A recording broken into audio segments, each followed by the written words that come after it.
Oh, dude. Here we go. Here we go. Friday night. It's Friday night. I said it is Friday night. Everything is all right.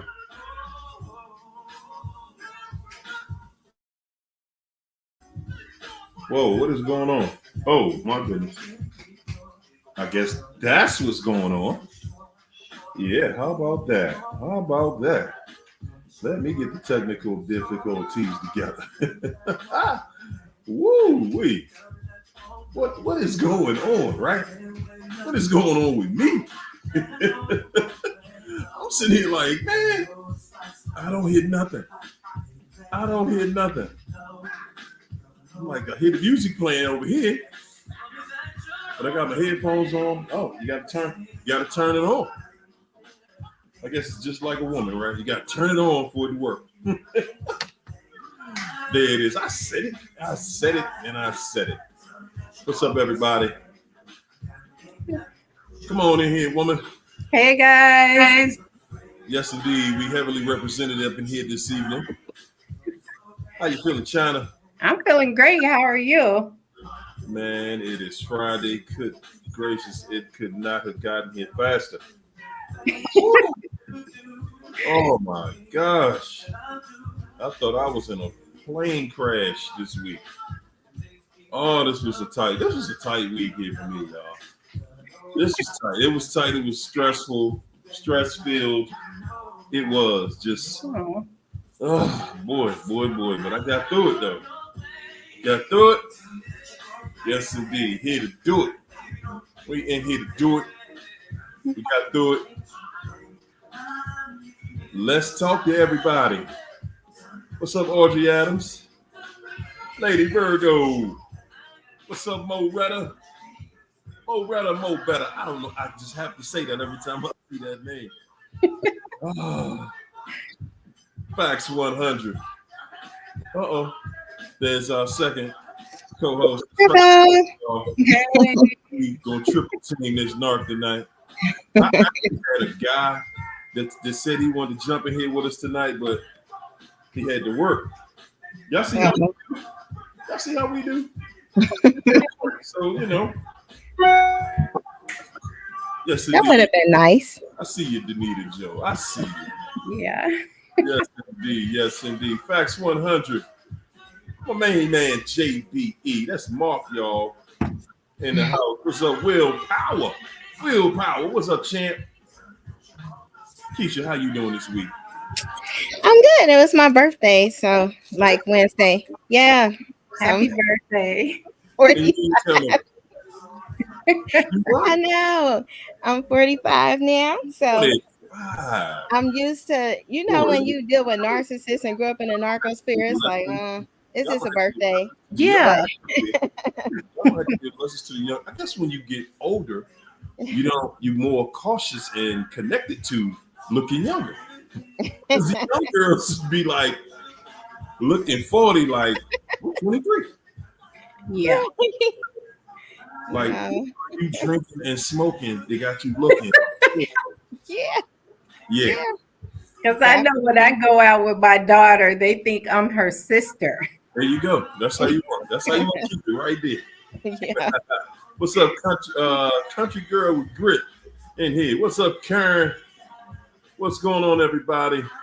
Willpower, Latu, what's going on, Karen? Val, Empathic, Shaw, Betty, Boop, Alley, Oop, jumping up and down. I said, Betty, Boop, the alley. Don't step on my.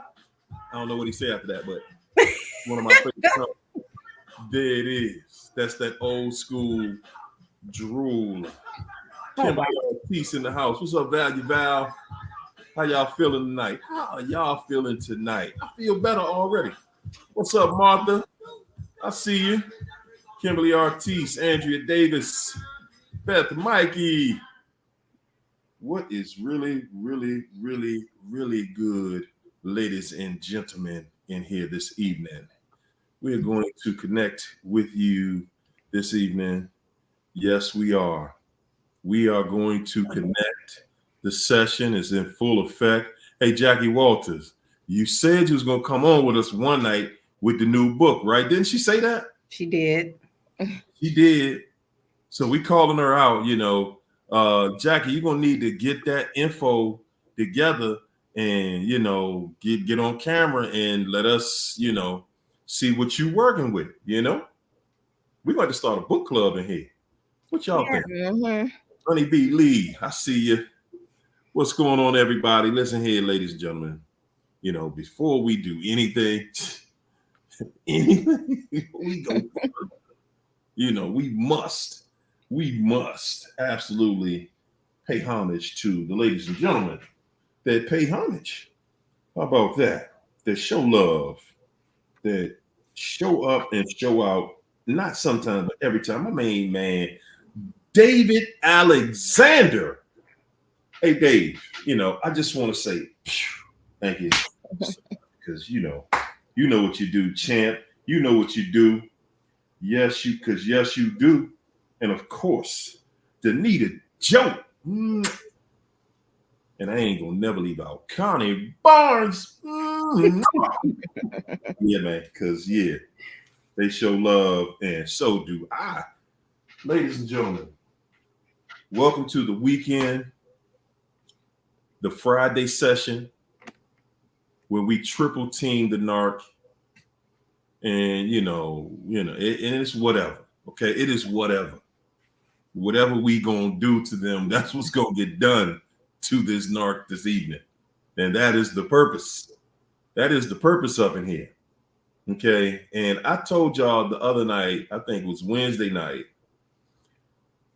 we were talking about, who was that in the chat, China? Who was that Wednesday night? C was feeling some type of way. Yeah. Was feeling like she wanted to not be here anymore because of her dealings with, Dr. Jekyll. This Jekyll out here. Come on. Billy, Chat, appreciate you getting us started in here this evening.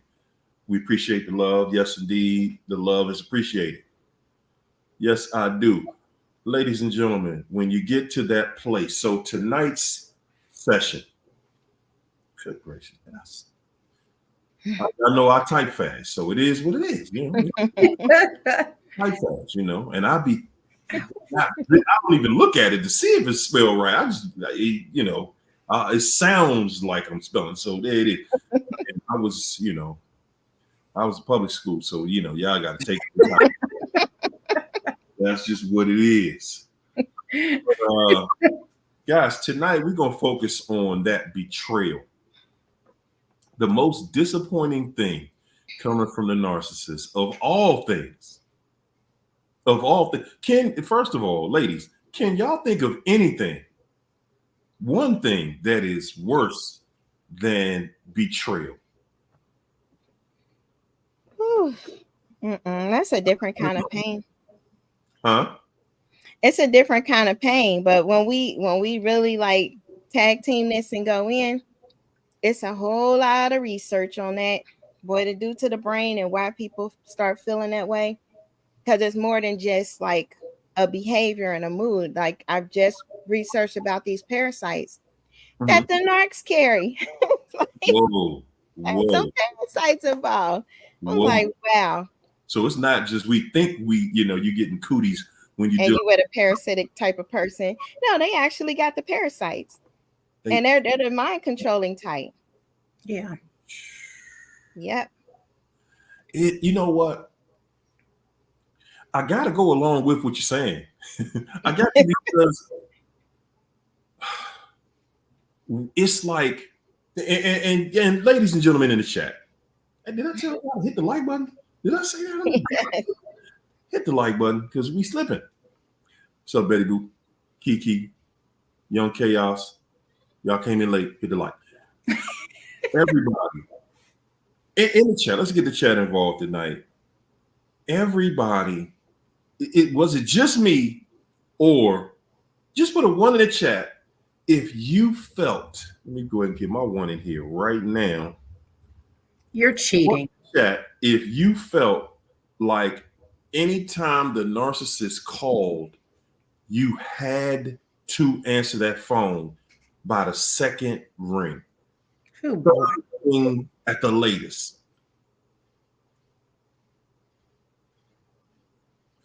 Okay, maybe I was different, and I don't know why. That's the thing. I don't know what it was that had me compelled, like you gotta answer it. And it's not like they answering the phone for you like that. No. They answer the phone when they answer the phone. Mm-hmm. But it was something, and it was powerful, whatever it was. It was powerful. Whatever it was extremely draining to not answer the phone. Yeah. And if you couldn't answer the phone for whatever reason, your phone wouldn't pick up or something, like you accidentally hit the hang up button or something like that. It's like, oh my God, you almost felt like, like you was getting in trouble.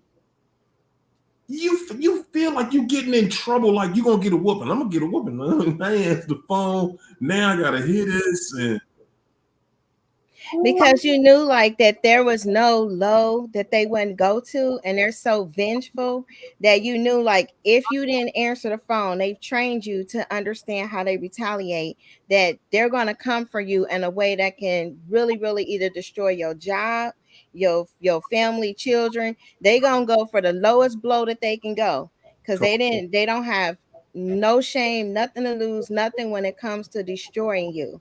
So not answering that phone, you know it's going to be something very vindictive. Like you might have an interview or something, they're hiding your keys. It's like, something's going to happen. Let's go there. Let's go there while we there. Let's go there while we there. What about the narc stealing your stuff, hiding your stuff? Yeah. I found out, oh my goodness, y'all. I found out that my designer clothes, I would maybe like a year or so or something later, I keep my stuff up very well. Yeah. You know what I'm saying? I keep my shoes in the little bag that they send you with the box and all that. And I'm like, I try to keep it in the same condition, because later on, you never know. Anyway, I'm finding out that the narc take your stuff and sell it. You got some designer stuff, and they will steal it. I would notice like what happened to this shirt, or what happened to those things, or what happened? And I'm saying over the years, I would wonder what was going on. And I thought at one time, it was always just,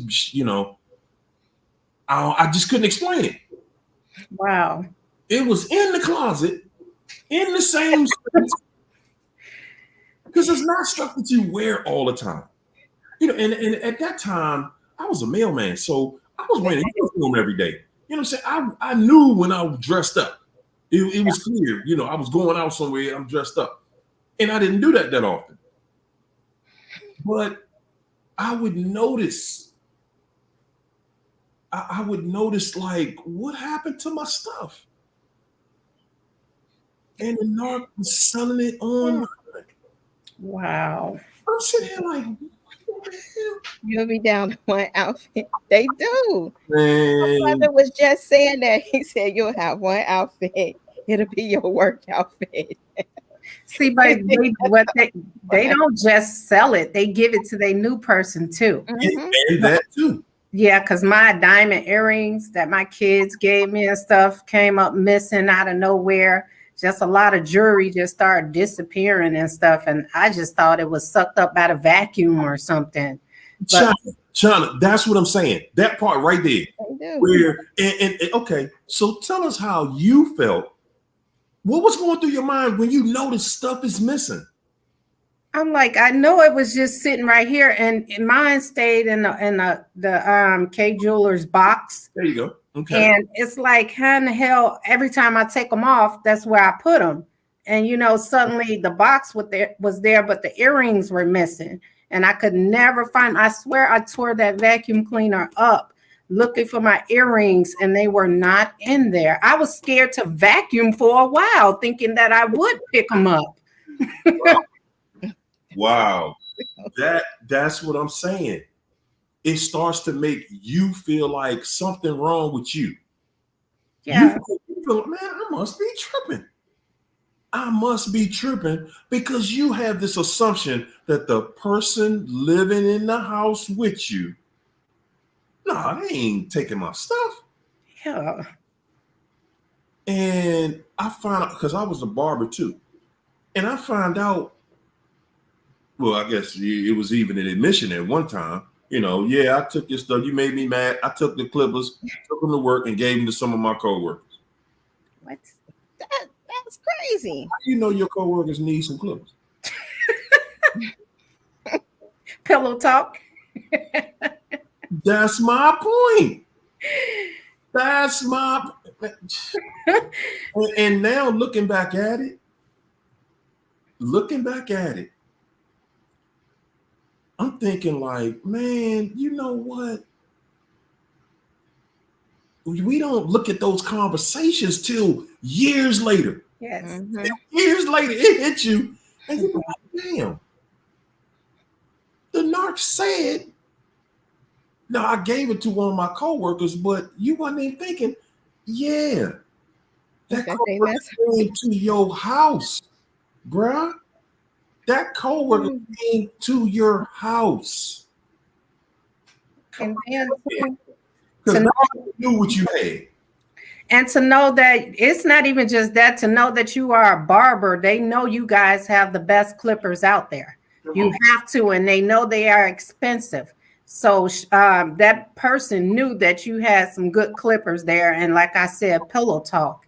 I wanted to respond to what you said earlier. It's like, if you don't answer the phone, they train you that way in the love bomb, because they pick up on the first ring and they get you to that point where you do it, then they pull back, and now they want you to keep doing it. And when you don't do it, they get mad. But you in the devalue stage where they don't answer the phone as quick for you anymore, but they want you to keep doing what they trained you to do in the beginning. And that's why they call you nicknames like baby, so you can start repeating everything they say, and they training you on how they want you to speak to them and how to treat them. It's like the narcissist and echo. And they go to, that's where they got the whole name from, even though those are like fictional beings. But the whole concept at narcissists was in love with they self. Like they never ever cared who Echo was. Echo could only repeat a few sentences, whatever someone had said, that was the curse. And so when the narcissist, like whatever they say, Echo just repeat. And Echo was so in love with the narcissist, and the narcissist was only in love with the reflection. But Echo had to die to herself. Like that's how the narcissists do. Like they want you to, and first they got to get you to get into, that buy-in with the shared fantasy. Like, okay, this is going to be our fantasy. We're going to do us. They sell you on it. They find out your dream. They become that. Once you get the buy-in and that hook, now they got to flip the script and they got to turn you into their fantasy. They take a piece of what you like, that becomes what they try to impress the world with, and they slowly watch you decay on the inside to yourself. And then you decay and you just become like a shell to them, in that whatever image they got of you in their brain. And they just, that's all they want. They never want you to live and be yourself. Like they just need shells of a bunch of different people that they can pull out every now and then. It's not a shared fantasy, it's a shared misery.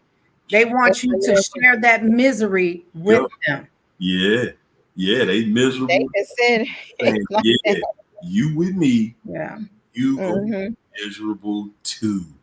And yeah. Because some people fantasy is like, I want to be married and have a house and have some children, like and have a nice home, and that's a fantasy, because that's what culture teaches. Even though it's a reality, they take it and they make it like, okay, we're going to do this, and then they flip the script. Like they'll do it for a little bit, and then they have their image of, I just want to destroy, destroy, destroy, and steal and do everything else. So how do I, like, buy into this for a little bit, be miserable, then flip it so they miserable, and then I get to destroy, destroy, destroy. So that's kind of how it go down in their brain. Like it's very, very demented. The But thing is, I'm sorry, go ahead. oh, I was just saying, we have to figure out what is, when we healing from this, what was the fantasy, or what was it that we wanted so bad that the narcissist presented to us.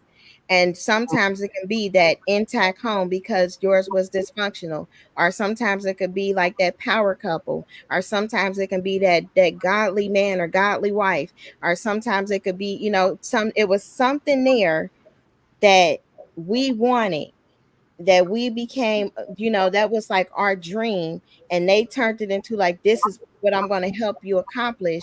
And then they flipped the script. And once we find that, we can achieve it, because that was our goals and our dreams. But we have to remember why we wanted that. Man, you know what? That actually, I found out that later on that, they knew what you wanted, and they made sure you never got it. And that's one of the ways they keep us, to make sure you never, you ain't gonna get what you want now. It's gonna look like you got what you want, but you ain't gonna get what you want. And that's what's gonna keep you, that's what keeps the horse chasing the carrot. That's what keeps the horse, when you dangle that carrot in front of the horse, that's what keeps the horse chasing that carrot. Let me shout out my girl Elizabeth G. Thanks for that super chat. Say happy and blessed Friday, y'all. Happy Thank you. Excited.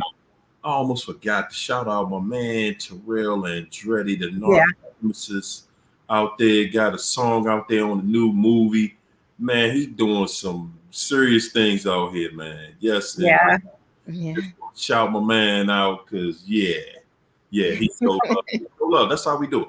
You know what I'm saying? But back to the rhythm at hand. Guys, that experience literally will choke you. When you, it almost, do y'all remember that movie Norbit? Did y'all see the movie Norbit? I wasn't interested. I don't think I know. We have been in the narcosphere. You're not Eddie Murphy fans, man. No. Goodness. They had a part in Norbit when Respucia, it was their little brother was in the house with Respucia, and he had to make sure Respucia didn't leave the house. And Respucia was like, she just gave him a look. And the little brother was just sitting there like, no, don't make me tell it. No, I'm not going to tell it. And she didn't say anything. She just gave him a look like.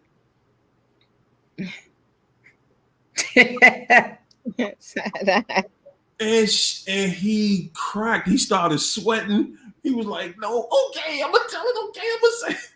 She never said anything. And that is the kind of power. Me too, Sick. I love Norbit. I still watch Norbit. That's the kind of power that I felt at that time that the narc had. Because no matter what it was, and really, I think that it's right along the lines of what you were saying, of how they are so destructive. They are so destructive that there's nothing this person won't do when it comes to being, devious. You have entered into their arena. They're looking for a reason for the police to be at your house. It's Friday night, ain't it? Mm-hmm. This thing cracking up in here. That's what they do. But that's what it's coming home to a narcissist on a Friday night, and the narc is bored. Man, let's get this thing cracking up here tonight. Let's get it cracking up in here tonight. Let's get some police activity. I want some furniture moving. I want some hollering and screaming. I want some craziness. We gonna have the attention tonight. Yeah. And I think that attitude, knowing that these people will stop at nothing, to embarrass you, to put you out there. And that's the biggest thing that they know we don't want certain kinds of attention. They know you don't want this certain kind of attention. And that's what they hold over your head every time that narc, they just give you that look. Mm-hmm. And you know it's okay, I already know what it is. Oh yeah. It buck wild. I already know it. And they don't even have to say anything. No. You already know it's coming, you know what it is.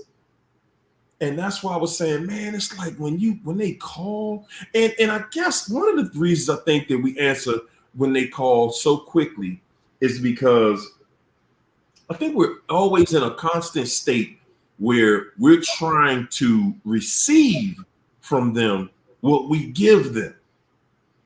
We're always trying to set that stage, and we never want them to be able to have that excuse that, oh, well, I call you and you don't answer your phone. That's why I don't answer my phone.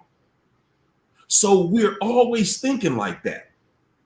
And they know it, and they don't care. They're like, man, I'm still not going to answer my phone every time you call. Oh, yeah. I'll answer when I feel like it, if I feel like it. And then don't let them be in a mood. Don't let them be in a mood when they don't want to hear nothing you got to say, because they already know what you're going to say. They know what they did. They know that you're pissed off about it, and they don't want to hear it. Mm-hmm. They don't want to hear that. I don't want to talk to you. And that's when, to me, that's when they start to break us down, because they don't want to hear it. And then they start to not only verbalize that they don't want to be bothered with your little petty problem that you have with them, but now I'm going to start disrespecting you because I don't want to have the conversation. I'm not interested in this confession that you want. Right. Nah, you're not going to get this big confession you think because you caught me red-handed, I'm about to confess and spill my guts. That's not going to happen. No, I will cry. And I will lie, and I will do anything else that I have to do to show you you're not getting the confession. That's because they want to deprive you of making that decision to leave. And then they know they're going to have to give you closure. And that's not in their vocabulary. They don't know what that means. And so you're never going to get the answer you're looking for. They distract you by fake crime, don't have no tears. You can do like this and literally feel nothing. And they nose running out of nowhere and sniffling and crying just because they don't want to tell you the truth. It's easier because the truth is not comfortable to them. Man, just nowhere. And we're not even dealing, like, we have to really understand what we see before us in this human shell of a vessel. They vessel is not it's not what we think it is. It's not like they are not themselves. There's something else there. They are checked out. The lights are on, but no one's home in there. They have checked out a long time ago. They wouldn't even know themselves if they were looking in the mirror. They have no idea who they are. So they don't come with feelings and stuff like that. They feel like feelings are weak. And they feel like they get with people only for what can they get off of somebody. It's very parasitic. They look at you. What can I get out of this supply? What can I get out of this one? What can I get out of this one? And that's it. They have said there is no love. If God is love and they abandon love, they have abandoned God. They don't care nothing about none of that stuff. It's just, I need a means to an end. So if I want to go here and I know I need $50, I don't care if I got to do this, and that. If somebody else come out of their pocket for that $50, good. That's what I need. If I need to go on a trip, I can call this person. I know if I tell them this story, I'm going on a free trip. That's all they want to do. is sit there and manipulate and get everything for free. They put on a show. They can be mean, they can be happy, they can be whatever they need, but at the end of that day, they gonna have collected something free from different people that they deal with. Yeah. And let me say this. I seen this situation where when they are out trying to manipulate people for money, their mothers be in on it because the point is for them to, yes, the mother was in on this situation Oh, where she had her son to go try to finesse an older woman for her money, and she paid for him to get there and everything. Huh? that's the Tyler Perry movie. What's the name of that one where he got the older woman? A What's fall the from grace, fall from grace. Yeah. Yeah.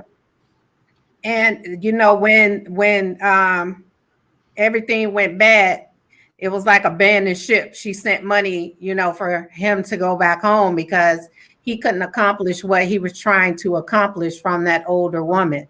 But the mother and the whole family be behind that when they're trying to get money from you because they train their children to go out there and provide, bring that money back to mom, to grandma, whoever raised them.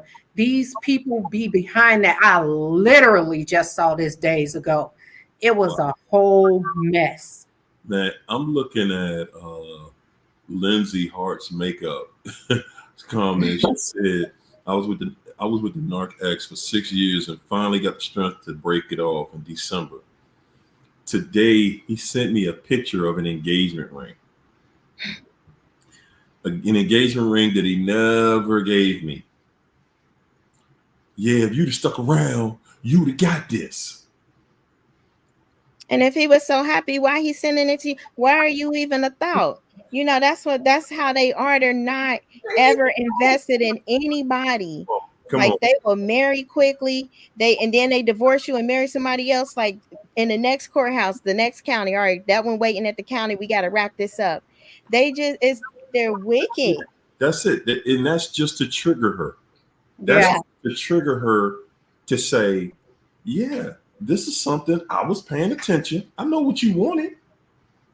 No, I wasn't giving it to you, but I want to make you think. This is to make you think something wrong with you. Yeah. Make you think that, no, I had this plan the whole time. No, he didn't.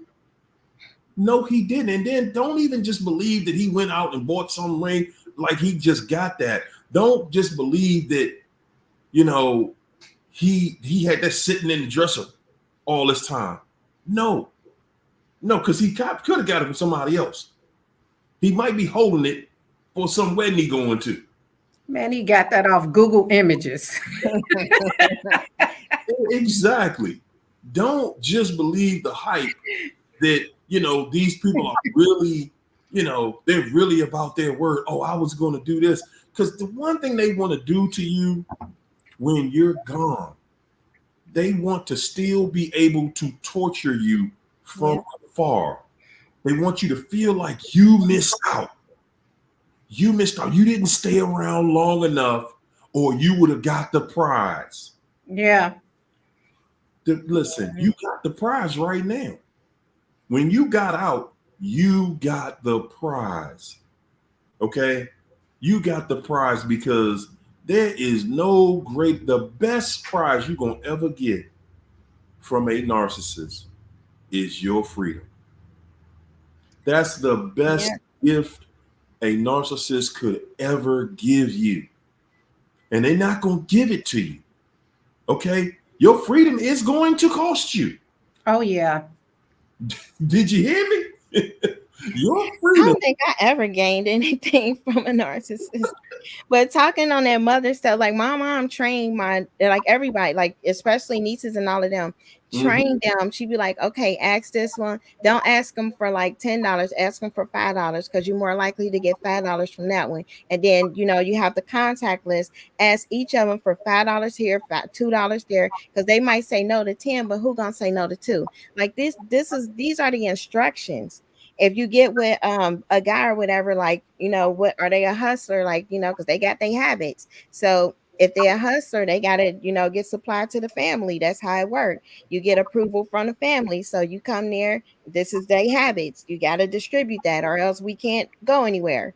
It's like it's so crazy in a narcosphere, but all of them are struggling with addictions. None of them are Oh really, yeah. they don't even want happiness. And that's sad. And it's like, who don't want happiness? The narcosphere, because we ain't got on them parasites yet, but it's a parasite. It's a mind control parasite. It's called Toxoplasma gondii. If anybody want to look this stuff up, but there is a parasite, and it's the one that Yeah. if anybody ever been pregnant, any female been pregnant, they would tell you don't mess with the cat litter because it's something Yeah. called toxoplasmosis you can get. What? That same parasite is Yeah. one that's mind control parasite, right? It's So in I was, yeah, you can get a parasite, yeah. and It's, get this, you pass the parasite down in the bloodline. So it's something that can engrave into your DNA. what is it Yeah. Now, called? What is it when called? you it's called I'm gonna put it in the chat.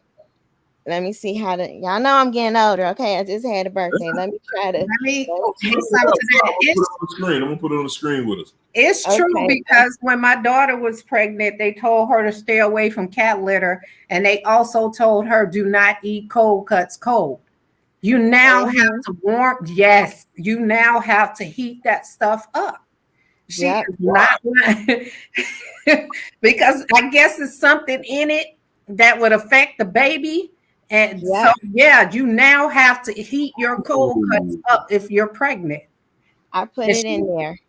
she had to that's why she was with me, because she had a cat and she couldn't go to her house around that cat litter. Mm-hmm. Now, did this even with that parasite? Now, this all come from research from like National Institute of Health Biotech. So these are like legit documents researched out. They did a lot of studies. They've been studying it since the millennial. But this particular parasite is real prevalent in people who got like these personality disorder. Toxic disorder is toxoplasma. So they this type of disorder, mm-hmm. schizophrenia, bipolar, um, like a lot of the different mental ADHD, different things that even we can go through. But if you've been around this person, because this thing is it's all like it's highly contagious. So anybody in a family, and it go through the DNA, because it does that. Once somebody has this, it makes them want that initial host. So one, like say you with a narcissist, because they're a primary carrier and all of that, because they have all the toxic neurobiology that can host this stuff, because they feed off of certain things. But say you with them, and say y'all, like have relations and everything. This thing will make you get addicted to that. Like it will actually make you crave them because it wants to be with that host.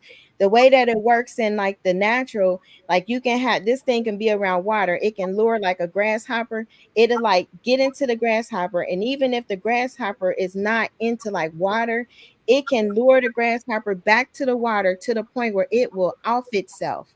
It will unalive itself. And then that parasitic host takes completely over that grasshopper. That's what it does to the human. Now, this thing, I even like did my own stuff and the little mask stuff, and I seen a little thing looking like that Uh-huh. under the microscope. Yeah. So when there's like an uptake in all of this behavior and stuff, it's not just in cat litter anymore. It's in food. It's in the little things we breathe in that they had everybody breathing in. That's why there was an uptick in these toxic behaviors. Now you look around, it seems like everybody a narcissist, because those who had a potential or like susceptibility to it, it made them worse. They call it the mind control parasite. It's like having inflammation in the brain, but this one actually manipulates your dopamine. So they just kind of going on automatic. But the way that we can kind of do things too, like it doesn't like ginseng, so you can do some of that. You can do some parasitic cleansing, cook your food. Fasting, a couple days of fasting actually starves it out. It doesn't like it, but then it'll make you want to really crave like those sweets, carbohydrates, things that you crave when you're depressed. Uh-huh. But this thing, it when they did the study on the people like with these type of mental illnesses and behaviors and stuff, They Mhm. found it in the brain. They I just found had to kick someone out of here because they said we say the most off the wall comments just to get a reaction. Oh yeah, this such my field. Like this is such my field. I'm such like a brain provider. Like I've studied the brain inside outside, and it's like too many initials to even put on it. I don't even like no, no, this. no. The brain So is what I do. no, I So looked at it, shared it on the yeah, screen. So yeah, toxoplasmosis that's is it the actual like disorder. But the bacteria itself is called Toxoplasma gondii. Gandhi, right? Toxoplasma gondii. People often get the infection from eating uncooked meat. You can also get it from contact with cat feces. The parasite can pass to a baby during pregnancy. Most people infected with the parasite do not have symptoms. Some get flu-like symptoms. Serious disease most often affects the infant and the people with weakened immune systems. Toxoplasma during pregnancy. Oh, I can't see the rest of it. And Pregnancy. then when you look up that with behavioral health, that's when you get the linkage. Most infections don't need treatment. Drug treatment is used for the people with the most serious cases, pregnant people, newborns, and people with weakened immune systems. Several steps to prevent toxoplasmosis can lower the risk of the infection. So this is a real thing, y'all. It This is. is just, hey, let's Yeah. make it in. This is an actual real thing here. Right. Why? And The that's what I'm National saying. Institute of Health is like those are government documents. Like when people doing research, when you like, have to do a research for any type of like grad school or anything like that or beyond, like all your research have to come from something that's verifiable. So it have to Yeah. come from like a Journal of England or Harvard Journal or the government, like National Institute of Health. Those are CDC or WHO, like those are usually the ones that you have to pull from because they've had to have these different research studies. So you have to like actually, interpret the data. But yep, there's a linkage. They're parasitic. And It so, wasn't all in our head. Right. That's the no, parasite that came in here and said that. this is the thing, though. The thing you got to look at also is that you have. See, that's the thing. Most of the time, we thinking, man, ain't nobody worrying about what we talking about in here. Yes, they are Oh yeah. worrying about everything we talking about in here. Man, it's people that are following this channel. There are people that follow this channel and watch these videos just to see how they're going to hold on to you. Oh yeah. And you hear this. Yeah. Okay, they are frightened. Man, they out there shaking in their boots Oh yeah. and try to make you seem, oh man, y'all just trip, man. You got to be crazy. Y'all believe that? I But you, had somebody go off on me because he was trying to talk to me and I told him about how I talk about narcissism. He just went off. I said, yeah, you won. I had to let that situation go.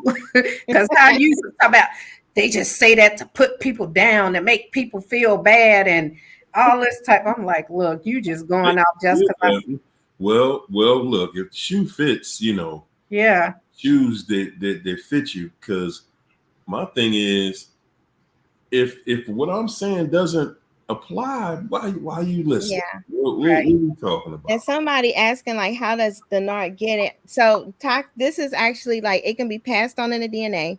It's one.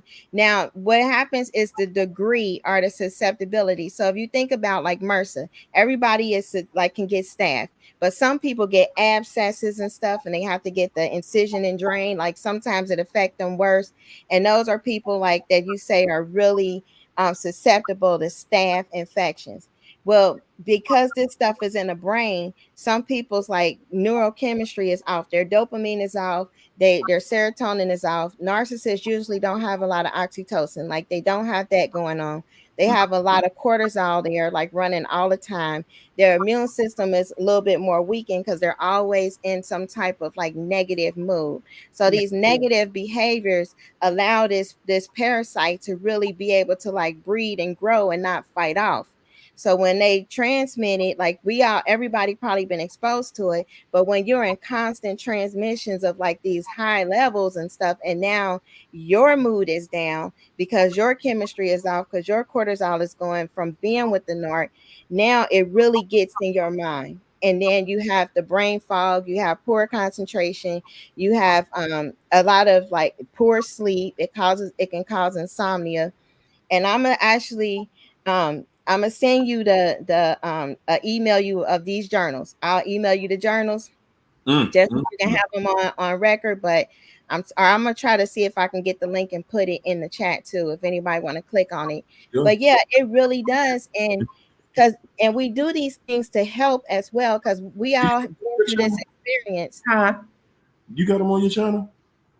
What, the journals? Yeah. Well, I'm about to do one on this. I did it on the black goo, and I did it on parasites, like coming out under the microscope so people can see what it looked like.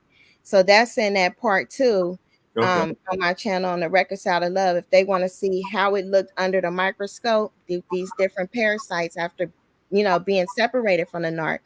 But yeah, they really are these carriers. And I say it because if you have like some natural things that you're doing, it can also help you in your recovery from them. Like if you're doing some of the ginseng, if you're doing some of the exercising, you're doing some of the stuff to take care of your body, you can get some of these mind control things out, and you're not so like addicted and toxic connected to the parasitic narc. Because we do like kind of eat, like different kind of foods, carbohydrates and stuff. If we're depressed, then it'll make us think about the narc more. And this parasite wants its original host. It got family over there. So we got to think about that. I want to ask you this, Harry-O, before I forget, because I never knew. So as far as with your ex, when she went to the next guy, did he know about you or not? Yeah, he knew about me. Okay, so that part I never knew. I said, I got to ask him that. Yeah, he it was funny because the story itself, man, y'all ain't going to believe the story. Okay. So this guy works in Hollywood, right? Any of you guys who live in California, y'all know everybody in California works for Hollywood. You know somebody, you saw somebody, your next door neighbor, somebody, okay? And that's how they linked up. He promised her she was going to be a star. He wasn't a star, but so for all of y'all that think that they just went off into the lap of luxury in life, and y'all think that narcs aren't stupid. Y'all think narcs aren't slow? They are. If y'all think that they don't become victims, I saw this person, and I tell y'all know I tell y'all all the time, man, I don't want to see nothing bad happen to her. She, at the end of the day, I was blessed. I was blessed, man. I got out of it. Listen, I couldn't ask for more. I could not ask for more. And watched her from the level she was at when we were together. And I watched this dude turn her damn near into a bum. Wow. Inside of 5 years, literally damn near homeless. And I'm saying it wasn't nothing cute to me about it. Because at the end of the day, I have definitely moved forward in my life. I love my life. I just appreciate not being in that no more. That's all. Yeah, for sure. It really is no hard feelings, man. It really isn't. I just don't have nothing to say to her. That's all. Yeah. Ain't no feelings, ain't nothing crazy. I just don't have nothing to say to her. Just don't, we good. We good.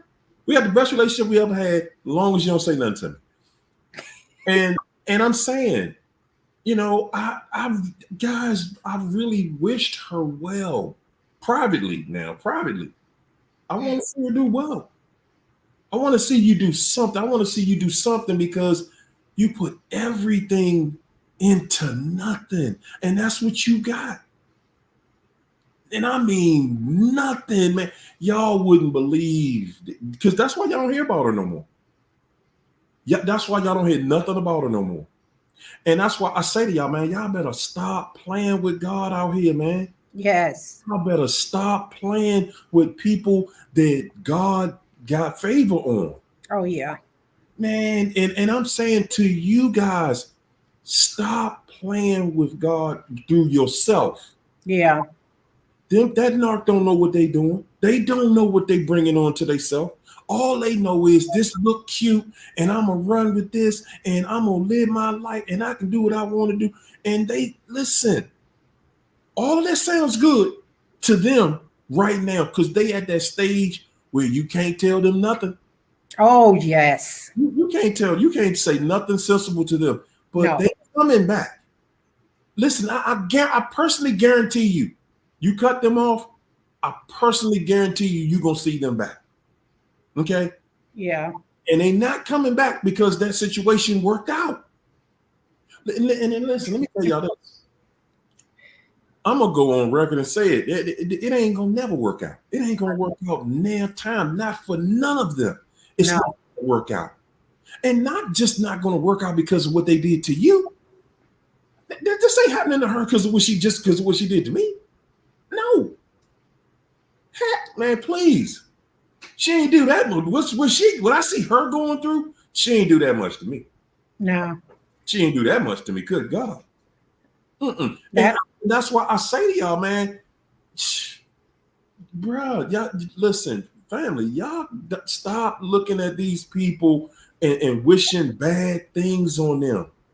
Because what you wishing, I'm telling you, it's coming back to you. Oh, yeah. What they are wishing, they gonna get it, and they gonna get it tenfold. You gonna get tenfold what you wishing on them. Oh, yeah. Hence, every day of my life. Every day of my life, man, I'm telling y'all, man. I guess right now I can tell you, I can show you, I'm gonna tell you from every angle that I can, and I'm not gonna stop, and I'm gonna keep on promoting that, guys.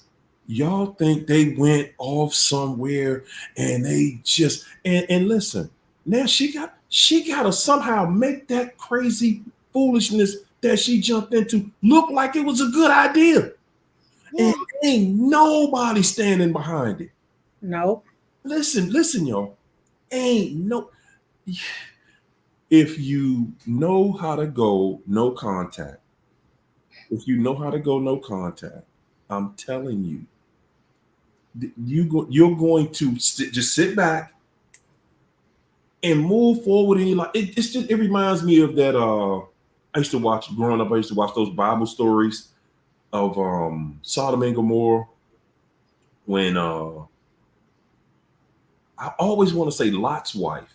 Was that Lot's wife though that said that turned into the pillar of salt? Yeah. Like, don't look back, man. Stop looking back. And that's what I'm telling y'all. Yeah. Stop looking back.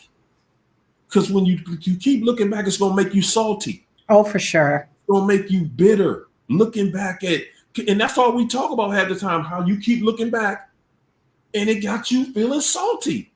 Yeah. What you think going on, and God is destroying that city. Yeah. Yeah, they back there, that fool back there thinking it's a party. Because they stupid. They got flim flam with the same flim flam they came to you. Yeah. One thing we got to understand is these people have a lifetime of karmic debt that they have to pay. Oh. And so their life is never going to be fulfilling. That's why these people are never fulfilled. Because even if it do look like they're making some sort of ground, gaining some ground, that karma is always going to come back and hit them. Man. These fucktards are impulsive. They will break up a whole family. Y'all gotta excuse me. That's my word for them fucktards. But you know what, China, they get that everything, and that's what I was saying. It ain't just what you did to me. You did that to your whole family. You were chasing a Hollywood dream, and you destroy what? Man, and man, if you sink that thing today, man, you would be like, damn, really? You got to be joking. You got to be, because everybody that knows us, they watching. They look at my life. My life is wide open. They watching me enjoy the world. They're watching me travel the world. Yes, sir. Okay. and they just notice. And trust and believe. When during the breakup, yeah, it was, man, she was all over the Facebook talking reckless, and oh my God, I never addressed her one time. Man, it was something that God just said, nah, man, just shut up and don't say nothing. I got this. Yeah. I trusted it. I said, man, you know what? Man, listen, my own mother. My mother called me one day. She was biting nails. You better not be letting her say this stuff about you. She on the internet telling everybody this. And I was like, Mom, listen, listen, just calm down. People have the right to say whatever they want to say. For sure. If that's her story, she got to live that. She the one got to live that down, not me. Because at the end, all y'all going to remember is, man, he ain't say one word about her. He wasn't all in there, this, that, and the third. You know, it wasn't that.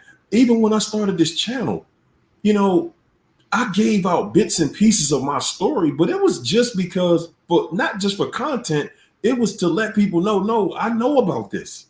Okay, I know about this to a degree that most do not. Okay, and that's something that I'm saying and not bragging about. I'm like, look, man, this ain't no flex to say I sat there in a torture chamber for 25 years.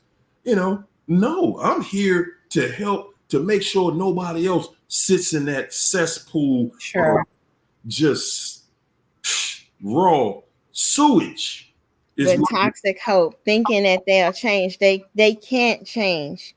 They will never change. And they lie. Like, they do that. They do the most disgraceful things, no matter how credible you are. Like, There you go. he got a whole deliverance channel. Never even knew about demons till I said, man, you have a whole demon right there inside of you. Like, I had to tell him that you got demons. You fully loaded. Then he took everything that I had, made it his knowledge. But then it's the thing that gets the sting with us is that when we start to feel, even when we experience that people are believing them. So when we see that people are believing them, that kind of, that's kind of where we want to like jump in and say something and defend ourselves. But we have to start getting that mindset of, you know what? I'm gonna actually be humble. I gotta let God handle that, because that'll put your brain in a negative chemistry, a negative mind space where you have to get out of to heal. But if the people want to believe it, let them. They can go to the Lululand right with the narc. There you go. They're already there. Anybody who believes something without hearing your side already had their mind made up about you.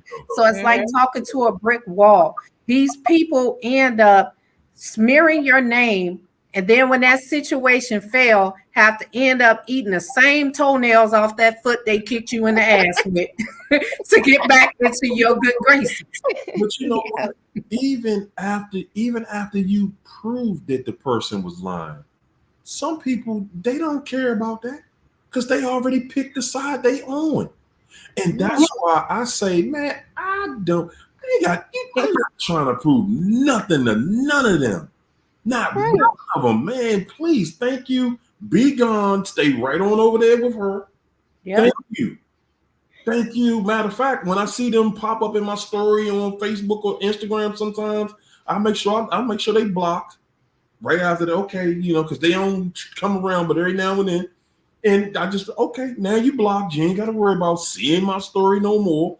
Stay right over there where you were, guys. Some people want to see you fall like the narc said you would, or they want to see you fall because they represent the narc. Them flying monkeys are just like the narc, and their objective is they want to see the narcissist win. Yeah, they want to live the same kind of dirty, trifling, cruddy life. They want to see the narcissist win. They like, man, that's what I want to see, because I want to do the same thing. Nah, and they hate that story when they gotta watch you after the dragged your name all the way across hell and back. Yes. And then they gotta sit there and look at you and say, damn, hey, hey, look, I wasn't taking sides on nobody's side. I wasn't in it. Yes. And I'm saying, friends from over the years, they were her friends.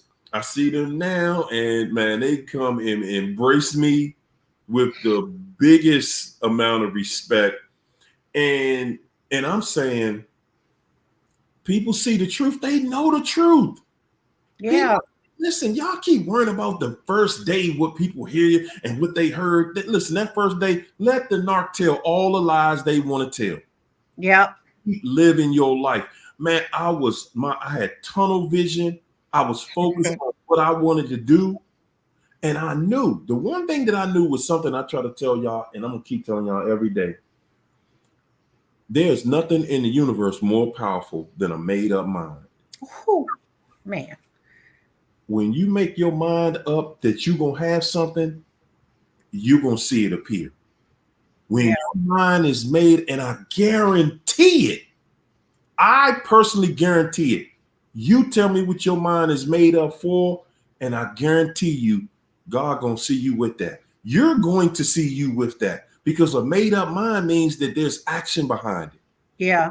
You just saying, I think, I believe, I wish. A made up mind is work. Yeah. Yeah. Till I get this.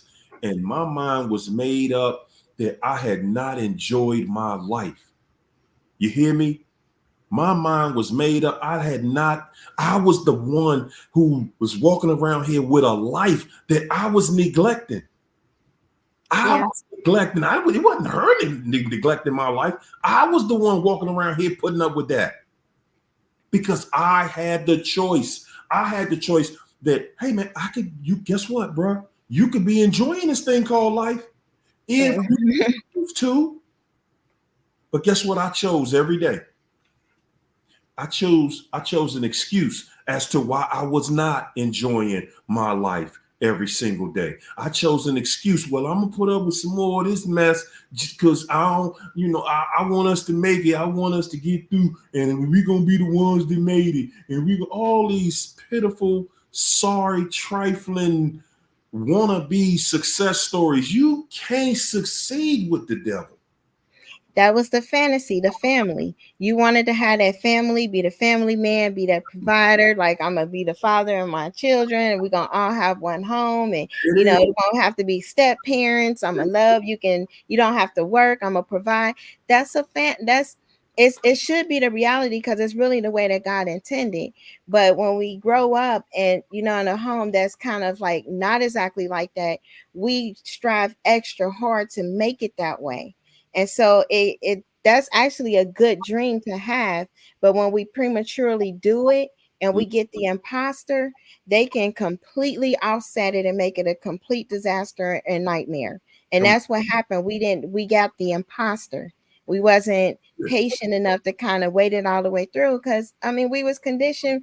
I was watching Martin a couple of days ago. I'm up here, we watching Martin and stuff, laughing. Me and my brother like, that's what we grew up on. And you have Martin and Gina, everybody like, living together. They go out and all of that stuff, and that's what was taught to us. So we felt that's what we should be. Man, look here, hey Keisha. That's what I'm saying. We see stuff like Martin wasn't just a TV show to us.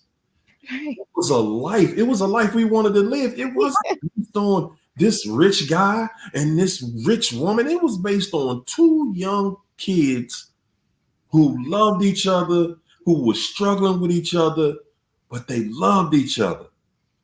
That was it. And we had this thought that I'm gonna find the same thing. I didn't want Martin and Gina's life. I wanted the Cosby Show. That's the life I wanted to live. I wanted a doctor. I wanted to be the lawyer. I wanted the kids. I wanted the house in New York.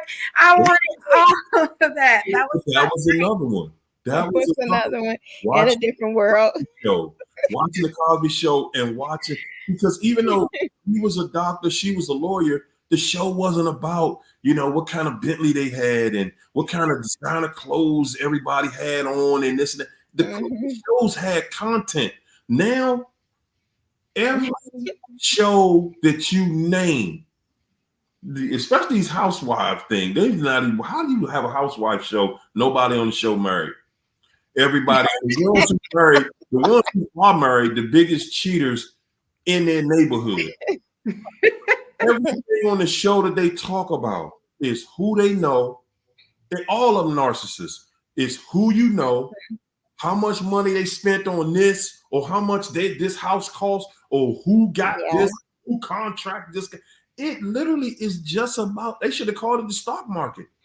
Except they all lying. They faking about what they really got. It is totally crazy. And then we sit there and look at the programming of these people that these people are putting on the airwaves, and we wonder why people are afraid of relationships. Hey, can I go back to when you said made up mind is a powerful thing? That's right.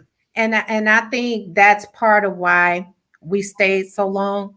I don't think it's the excuses. I think it was like I said, they're impulsive. They make their mind up as they go and they jump. See, we stayed because we know once we made our mind up, when we leave, it was forever. There was no going back. So we stayed to make sure that we gave it our all and tried to work through it. So at the end of the day, when we made our mind up to leave and walk away from that situation, that it would be for good. So I think that's why we stay so long. I don't think it's the excuses. Like she said, it's the fairy tale. And I think that fairy tale is like something that our inner child has, that Disney fantasy. That's right. That we want of, romance and love and all of that. That's the inner child wanting that. And they come into our lives and they validate us. They don't give us really nothing but validation. It's always, you're so smart, you're so beautiful, you're this. It's never nothing of every idea, a dream you come up with is yours, and they just validate it to sell you a dream, so you think that you could think y'all gonna have this fairy tale life that you made up, and then when the time comes, I didn't ask you for that. That's not what I wanted.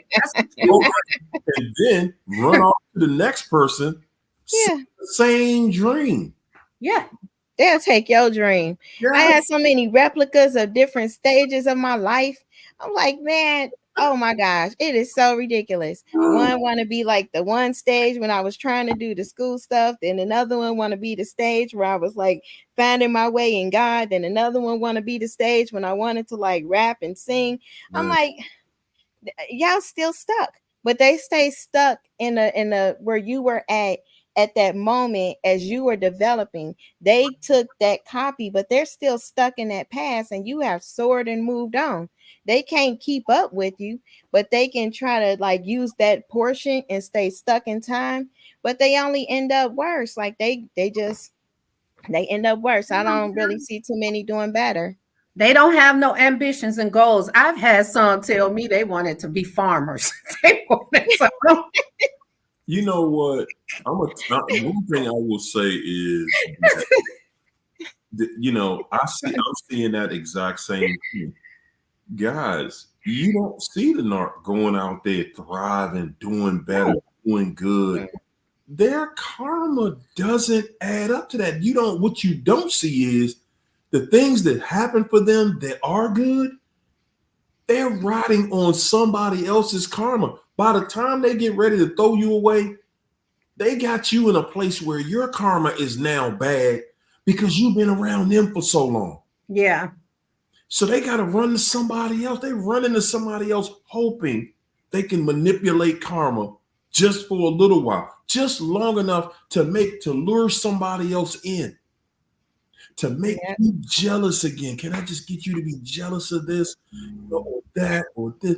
And I'm telling y'all, man, wow, man. It's like, I'm not telling y'all just based on what people are telling me.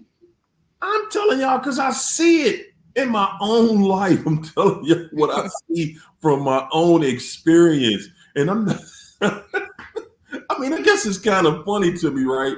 But I'm laughing at it to mock the situation because I realized, the same way, she was laughing at me at one point. So I want to be careful about that because, guys, you don't want to just have that same arrogance. You don't want to drown yourself in the arrogance that they did because that's why they ain't ever gonna get it together. No. And the thing that keeps us up, the thing that has kept me grounded, the thing that has kept me moving forward, upward, to have my life continuously to be blessed is the fact that I'm still able to be mentally grounded to a place where I'm like, listen, man, I ain't hating on this person. I ain't even mad with this person. Okay, I'm actually happy. I'm actually happy that, guys, and please no judgment on this, please. I'm happy that she had the strength. I'm happy she had the gall, the guts to destroy that relationship. Yes. Because I couldn't have done it. And you know what? They get so desperate. Like, I know he watches this show and I know what I know. He's probably watching it now, but he know he can't come to me. This man has been trying to reach out to my sister on Facebook Messenger. Is that desperate? But you ran off to a better situation. And that's the thing. They figure, they done told everybody that they ran to a better situation. And so they won't have to eat crow. They have to come back to you to make that look like, so that failure could be received by other people better than jumping into something else. Because now people seeing them as the problem. And that's why I'm telling y'all, never take these people back. It's always an agenda, even if it's nothing that you have to offer. You have them that image to offer. What are you talking about? They want to create another narrative because they can say, oh, that failed because, she kept interfering because she wanted me back. And so I tried my family again because she kept, harassing this new person. They got story. It's just so many stories. But endless. It's going to be endless. But you know what? One thing that everybody in here, y'all got to stop. See, we've been taught by the narcissist that money is everything. Okay. And a lot of y'all think that, I don't have no money though. So you think I don't bring nothing to the table. That's narcissism. To think money means something. God, listen, man. Listen, y'all. Money ain't money gonna buy you some things to make you smile, that you can wear some stuff, you can travel to some nice places. Don't get it twisted. Okay, they treat you different when you got some money. We're gonna put a respect on some money. But that's it. That's as far as it goes. As far as true happiness in life, that money is dead. It doesn't live. Money doesn't live. That you ain't taking none of that with you. It don't work on the other side of life and death. Okay. Money only work on this side. Okay. Yep. When you're with somebody, listen, the best thing in the world somebody can get is exactly what you want. A loving person that actually loves the other person, that actually is ready to commit to a real relationship. And if y'all don't think that that's serious, then wait till y'all get finished with this dating pool out here. Man, and let me tell y'all, don't think it's a flex to post your relationships on there. Not only does that narcissist want to destroy it, but you got to look at, there's another person in competition with you, and that's that person they're with. So if that person feel like they took one person one time, they'll try to take this mate from you as well. So be very careful about what you post. I know the game, but I still don't post, and I will, but I would never tag who I'm dating in that in my post, because I'm a true believer. Since I've healed, I'm a true believer. And if you watch me starve, you're gonna watch me eat. That's just how I feel. Hey, China, I gotta commend you right there.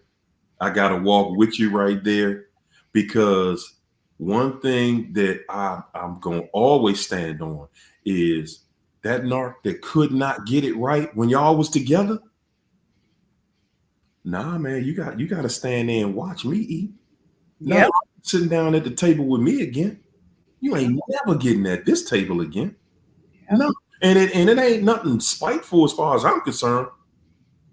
But no, you're not invited to the table again. Oh no. And that's it. And guys, y'all, a lot of people wonder, and they feel some type of way, like, well, you know, my narc, I don't think my narc gonna come back. I don't think my narc even care. And I don't think the narc I was dealing with blah, blah, because they still know you still care. Yep. When you get on the other side, you ain't gonna feel this way no more. You're not gonna feel that insecurity that they left you with. Remember, when you were dealing with a narc, you were dealing with somebody who did everything in their power daily to you. And they did it so you didn't even know what they were doing. But every day was about breaking your self-trust down. The one thing a narc cannot have you doing, they cannot have someone that trusts their own inner voice. They know you can't do that. Yeah. You trust what God is telling you while you with a narc, you ain't gonna stay there. And a narc knows. So you trusting you is not an option. It's not an option. As long as you're with a narc, they know you don't trust yourself. Yeah. You hear me? They know, oh, you don't trust yourself. Because if you woke up one day and started believing what you truly already know, but you just don't trust it, you leave that day. Or not even just that. You set boundaries. When you set boundaries, they know that you are now believing your intuition. You are believing another reality other than what they put in front of you. Once you start telling them no, no is kryptonite to these people. They hate the word no. And when you consistently say it, oh, it's time for them to go, because they know they can no longer manipulate you like they used to. And that's when they leave. And also, they know that when you say no, the first time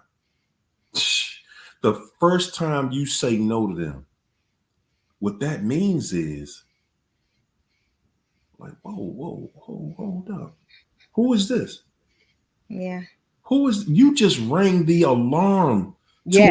This is the first time you said no, because now they know that it's gonna, they know they're gonna hear it again. And now they know the relationship is over. Oh, yeah. So it's a desperation hunt at this point for whomever they're working on. That person is about to be promoted.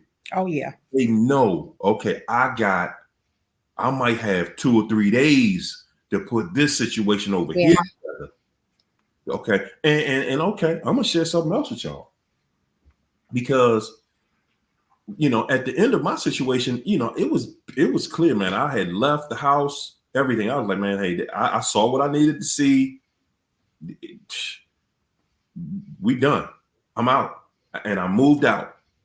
So the narc didn't have that new supply locked in yet. I mean, it was there. Right. It was there. And they were, you know, they were doing their thing. But it wasn't tight.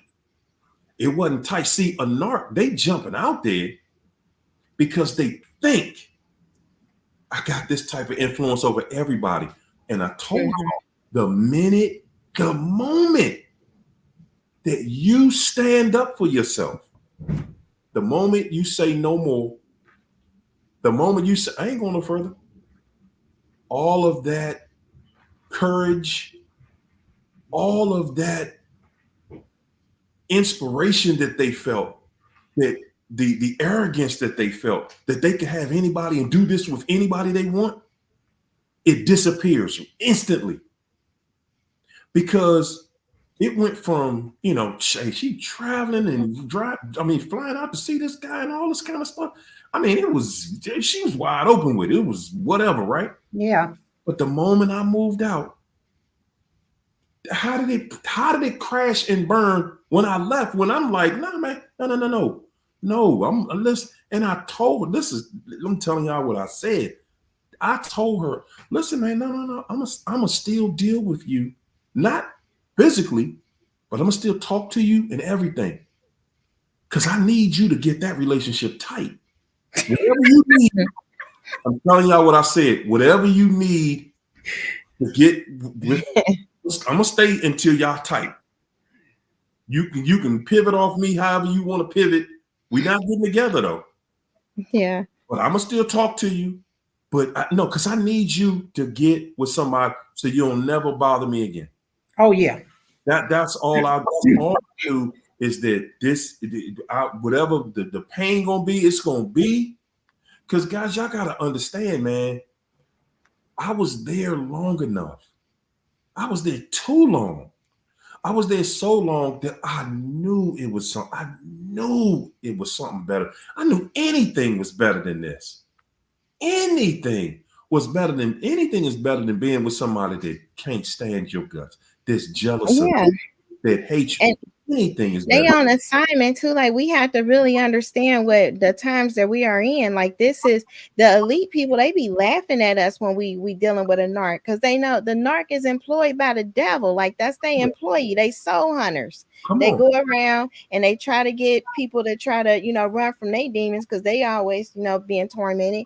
So they go to people who are good or who trying to strive for life or just have a soul. And their only goal is to sit there and destroy them and get their soul. And they get rewarded from the little demonic kingdom. Like they come up, they might get a little energy or feel a little better or get some teeth. Like, man, got some teeth. You ain't had teeth before. So they get a few little perks.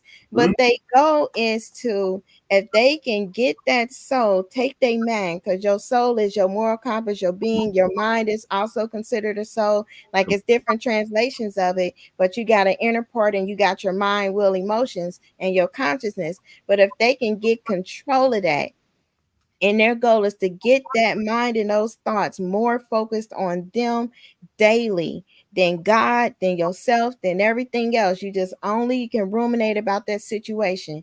Then you can be prisoner to them. And the elite, like there's some interviews that I even put on a video, but the elite will say, if we can get a soul, they got some technology out here. They can upload it to a person and completely control them because the person's split. They're really like, we can become like a narcissist and abandon ourselves into a deep depression and rejection. And that's how people start becoming, don't have the will to live. They can go there because they can become split. And then this technology can come right on in and just have them intensify that and want to not be here. Like we dealing with a lot of different stuff happening in this time. But beyond that, when we try to figure out like, okay, what, like is a narcissist happy and all of that, you wouldn't sit down and have an interview with the devil, because the only thing you're gonna get is a deception. Like there's no honesty in nothing. None of their pictures is honest. They messing with everybody. The that they supposed to be with, that's just the one that was naive enough to take pictures with them, just like we was naive because we wanted a dream. Slow that down right there. They're with everybody. People believe that they really picked somebody because they was better than you. Let me say this to y'all. Let me say this part. If I saw her and this guy together, I would try not to laugh. I would try not to laugh because honestly, the first thing that I would see myself and how stupid I used to look walking somewhere. Walking somewhere knowing that what you got, bro? What's that you think you got? That was me. So so initially, that's not gonna be the first thing that I would just be thinking, like, oh my gosh, dude, you really believe? Like, dude. And guys, I'm saying I can say that and with no jealousy. I can say that with no jealousy that, bro. No, at best, that's a joke. That is a joke at best. No, you didn't walk into my life and take something bad out of my life. Right. Or good out of my life. I'm sorry. You didn't come snatch something that was worth something. Because if it was worth something, you wouldn't have been able to come around here. Exactly. And we get in this prideful thing like, oh nah, if I would have been this, then maybe, look, my beard don't connect on both sides. So it may connect on both sides. So, stuff like that. We get caught up in stuff that's childish. Mm-hmm. And I mean childish to a degree where it's like you start beating yourself up. Well, maybe I should go get an operation. I can get this side patchy, and I can exactly, because what's for you is for, man. When you get out of it and realize the blessing that you have, you doing stuff to yourself, willing to do stuff to yourself, to alter yourself, just to keep this person attention on you. Yeah. Already shown you that ain't what they do with anybody. And then they got you thinking that no, they acting right for the new person. You know what? That's something that I want us to focus on just for a few minutes. Yeah. Why do we believe? Now you say we, because we know better. Why do people believe that the narc went to somebody else to act right? Because they still in the fantasy that they were sold. They don't have, a lot of times we didn't have this information to even not believe it. But we dealing with people who like to one up you. And that's why they never really vet this person. When you set them boundaries, they looking like, damn, Goofy Goober woke up. I thought I had this person. And this person has now woke up. So now I got to go find somebody else. And you better than me, Harry-O, because when I saw, I laughed. That was nothing this woman had that made me want to change anything about me. She had a job and I didn't, and I ain't even want one. No, listen, I'm saying I've seen the specimen, and they came up way short, man. I mean, way short. They came up way short on every end. Yeah. I mean, on every category. Okay. Yeah, I seen them. I'm like, dude, stop playing. You went to, okay. Yeah, everybody like what they like though. So I can't say it's based on a look. It surely wasn't finances, because she taking care of him. It's the immorality. They like people that's like a dog to their vomit, just like they are. Like they like the unclean, the wicked stuff. Like they like filth, and they want, if they can be with somebody, because usually when you look at the relationship, you did alter yourself to try to accommodate them. But for them to cheat, I mean, we have to really get our standards up, because I'm not a cheater. Most of us are not cheaters. So if we're not cheating, that's because we can love. When they don't have the ability to love, they can go out and just be with everybody, even though they have a wife, they have children. That means they just have no morality. They just a whole demon up in there, a whole parasite. And whoever get them next, they're equally jacked up, because if you can be with somebody that has a family and you can break that family up, and then you can sit up there and try to act proud and all of that stuff, something is morally wrong with you. Like, you are a jacked up person. They worse than the person that they took from you. Because I wouldn't want to be with somebody that's in a relationship. You ain't even got to be married. If you're in a relationship, you don't. You would want somebody healed and whole. And that's like a standard of integrity, just putting yourself together, because you know what you bring.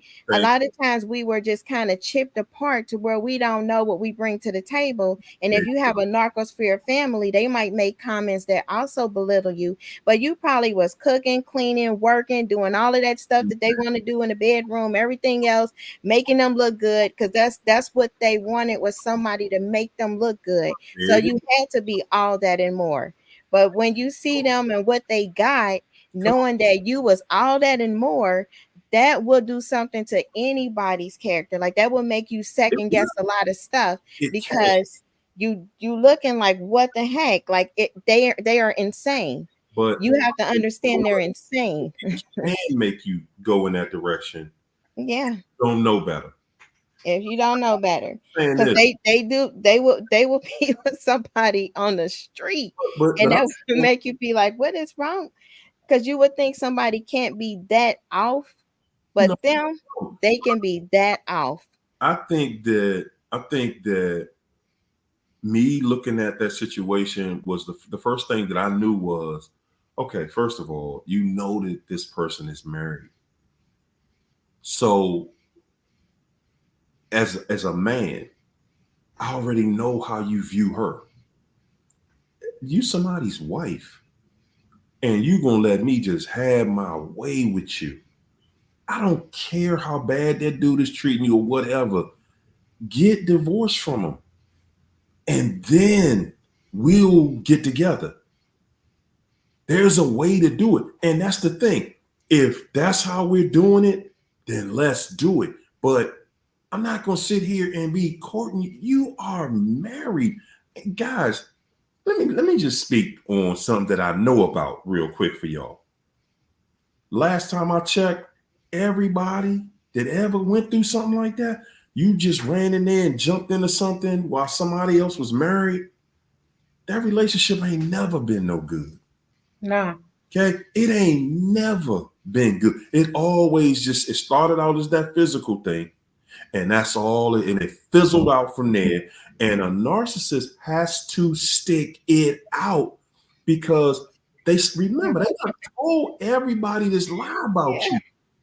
And because you won't play fair, you won't do what you were supposed to do, and stay on the ground and stay defeated and fall apart and unalive yourself. You won't act right. So now they got to stick in there. They got to make it seem like, nah. I really got it together with this person over here. I really got it. And y'all be believing it. Y'all believe it. You like, well, but they still there. Listen, man, I stayed with one for 25 years. I'm here to tell you. I know I ain't getting not one good year out of it. Not 1 year out of it that I could say that we had a good year that year. It was a year without disrespect.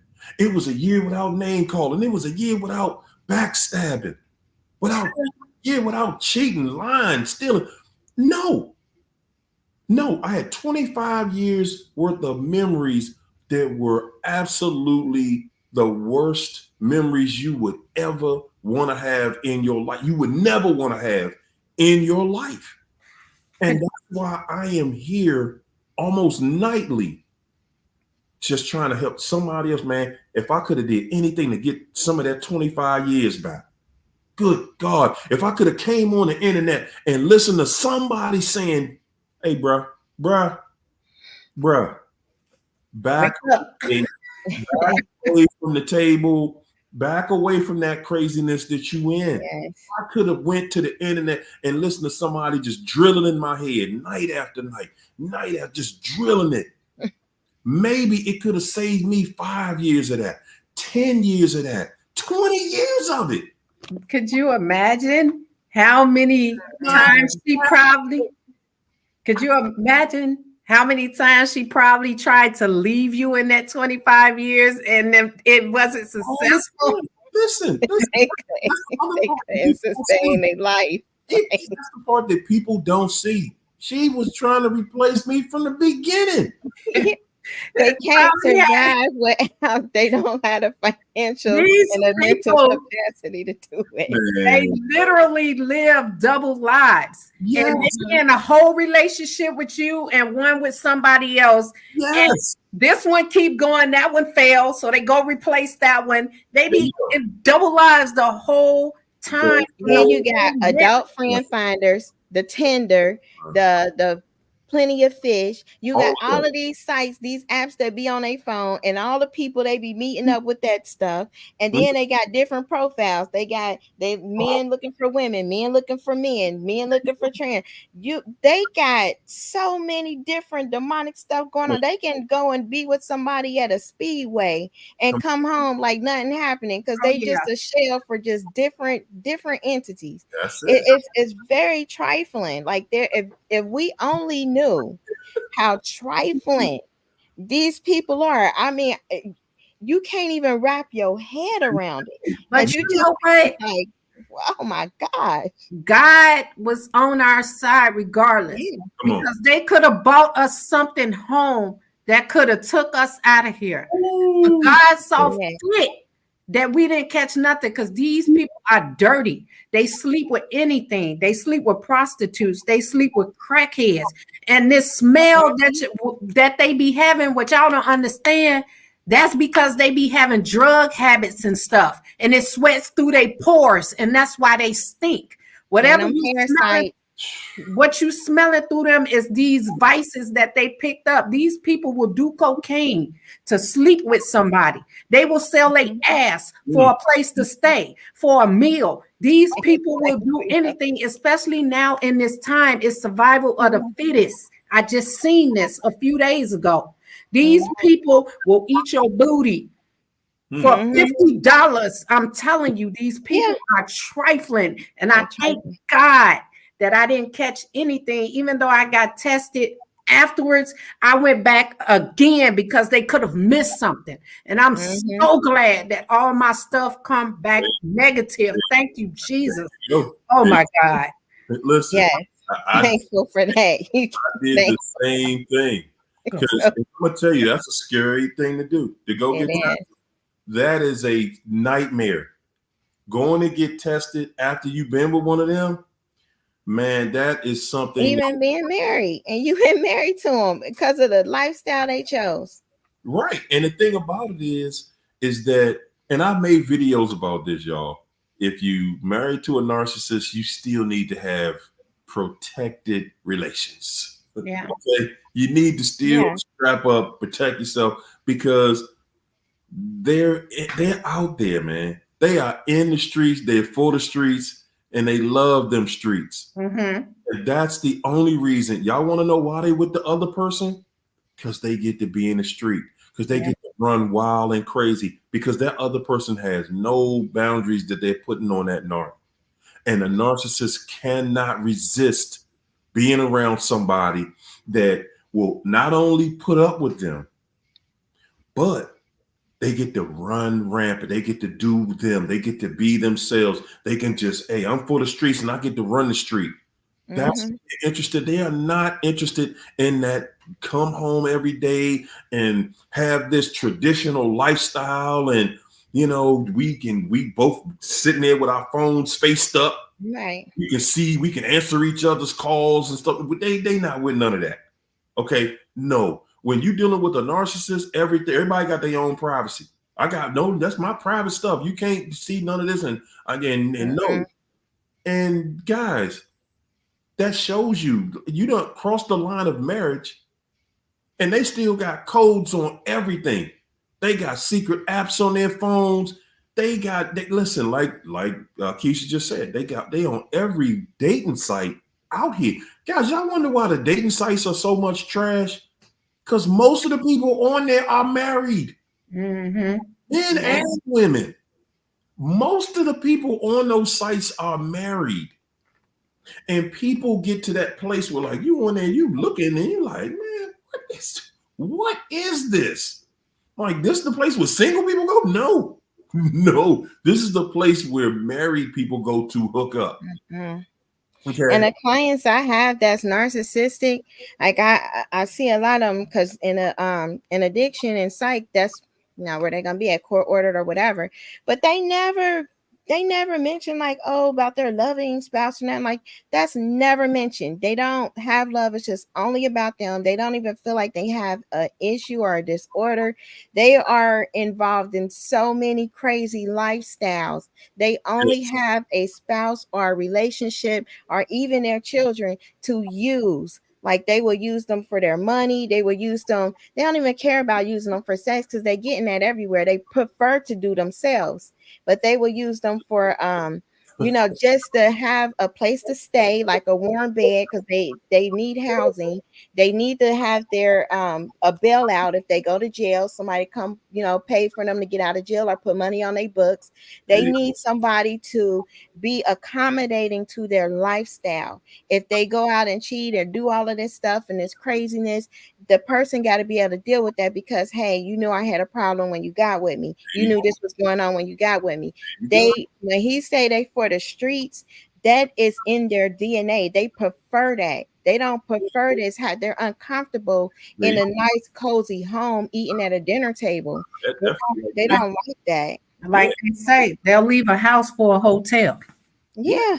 They some feelings. They come home for dinner every night, and and when they just with you, they be done got caught up. So they like, nah, bro, I ain't doing none of that. I think we are just there because they love doing something behind somebody's back. So we are their whole thrill. That's what that is. They don't get married to you because they love you. They get married. Alicia said they take vows for what? They vow to make themselves look human. That's what you for. Like you are there to take to the family stuff, to take to their old high school friends, to make them look like they have accomplished. Like they wasn't a failure that such and such thought they was. Because the whole time, like you there, they be like, oh, look at them. See, I knew they was gonna do bad. Look, they did this. They thought I wasn't gonna never be nothing. Then they hugging all on you and doing all that stuff. Mm-hmm. You are the item that make them look as if they are human and they have arrived. Some of them don't care about that. The one I was with don't care about no image of no marriage or none of that type of stuff. He just did it because it was impulsive. I told you brought that look to him. Like people was looking at you and they felt like y'all are a power couple. Like they're gonna look at you like that because of how you carry yourself and because of your beauty. Like that's what you were for him. Like, look, I'm nice. I'm got it made. Look who I can pull. That's what they do. When they can see, oh, okay. Oh, he was with her. Okay. Got you. And she what? Oh, she a house. Okay. Yeah. I want that. I'm going to get that. And that's why you'll see them with, and the people that they dealing with will do the absolute most just to get in. Because they're in competition. Like if you're the standard, they are jealous and envious at all times. They are in competition with you. Like I've had even exes reach out, like, I don't even know these people. They'd be like, well, we seen he was with you and blah. You don't even be knowing them, but because you set the standard of whether it's your intellect, your beauty, or how you carry yourself, they're always envious and in competition. They don't really care about the narc either. Nobody really ever does, but they care about being in competition with somebody they envy, and they feel like if this person is on this level and they person want me, that means I must be either on a same level or on a level that's higher. That's why they just need to be with each other, because all that thinking is distorted. It's just all parasitic, demonic thinking. But you know what?